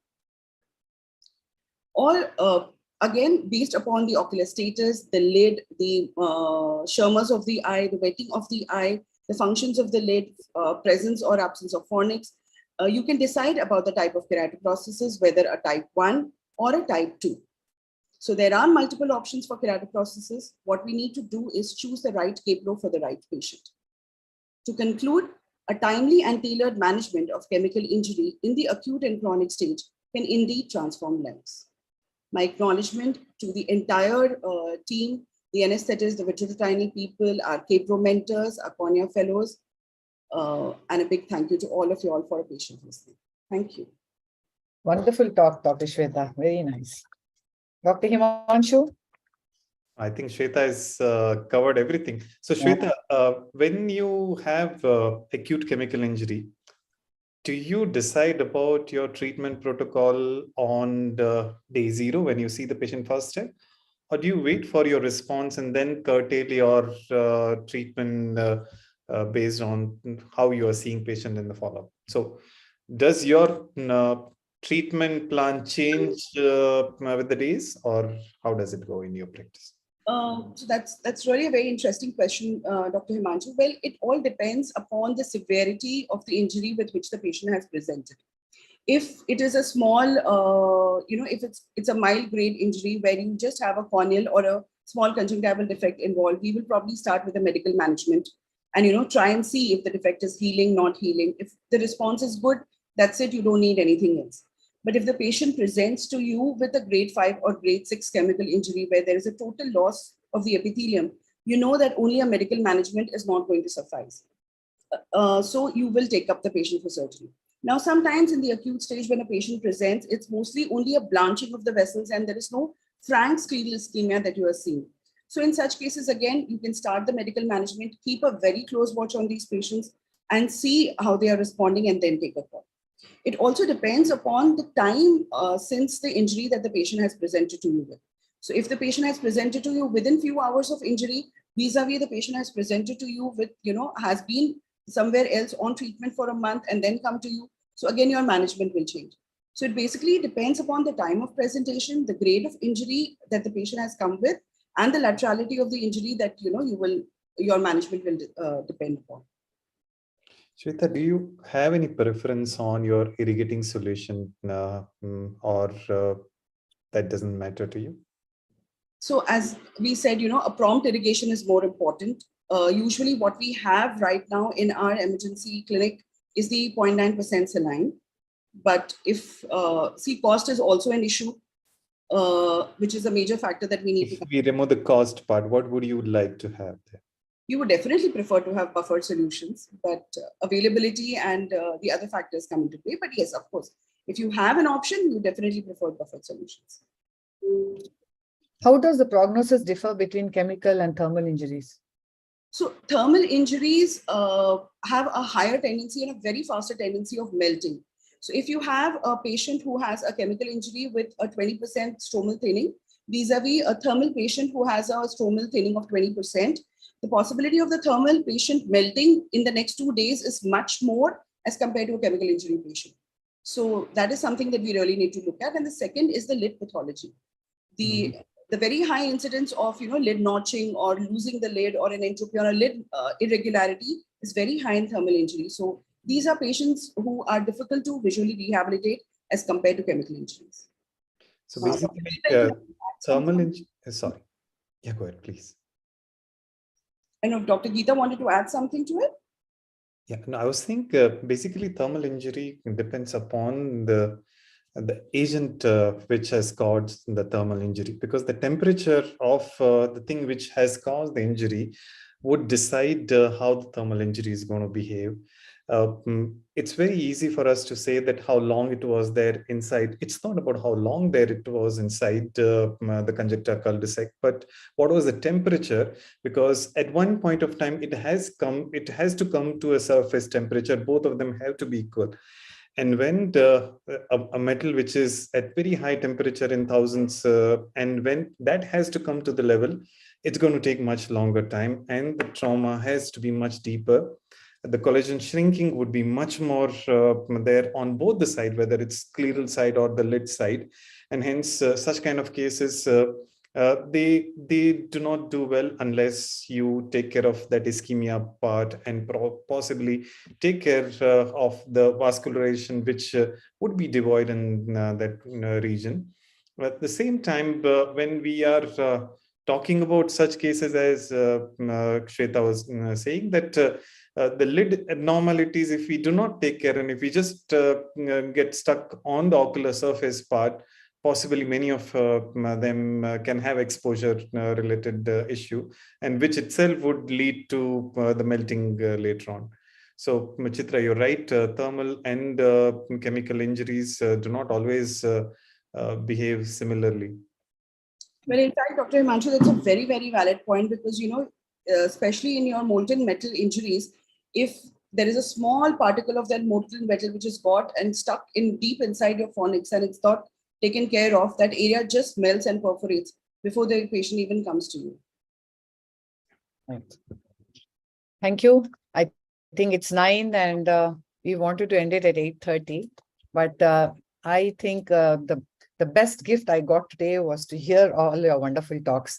And I'm sure the attendees who have watched it would truly accept what I said. If the concentration was 200%, I think I have got every sentence coming into my head. So thank you very much, expert panel, for guiding the whole webinar the way it should have been taken along and coming up with the most wonderful answers and explanations, so beautifully, so explicitly done.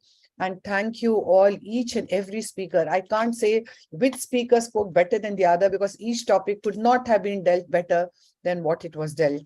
And I need to really, really thank Dr. Himanshu for being such a wonderful moderator. The way I would nag him and tell him that silly things, I would tell him, please, we have questions ready. I want this webinar to go off very well. And such an expert as him, and he'll be so modest and so indulgent. Yeah, 3 cheers to you for being such a wonderful moderator. If I win again, I'll keep coming back to you for help. And I need to, at this juncture, also thank my ARC colleagues for always being there as a great energy for me to keep coming up with different interesting things for all the attendees. I need to thank the AIOS administration headed by Kripal for all the supports they offer at different times. Sai and Manjula from Numerotech for their support, the way we raid your inboxes. Please forgive us. The whole intent should reflect that how passionate we are that we give you the best ARC possible. I need to definitely thank Mr. Sunil. As you can see, he's getting educated on the side with the kind of close watch he keeps on all the presentations and the timings. And my very, very special thanks to our sponsors from Entode, who have always sponsored, unstintingly supported all our ARC webinars. And finally, and most importantly, thank you attendees for watching these webinars. And I promise you, if I last out, I'll make it so much more interesting as the time goes on. Thank you, thank you, thank you. Thank you, darling. Thank you, Dr. Chitra. Wonderful evening. Thank you. Wonderful evening. Thank you. It was a pleasure to be here. Disappeared. I thought he'd be there to thank us too. He's left. He needed his dinner. I'm thanking Thank on you, his Dr. behalf. Geeta. Thank you. Thank you. Thank you, Rusha. Thank you, Anaita.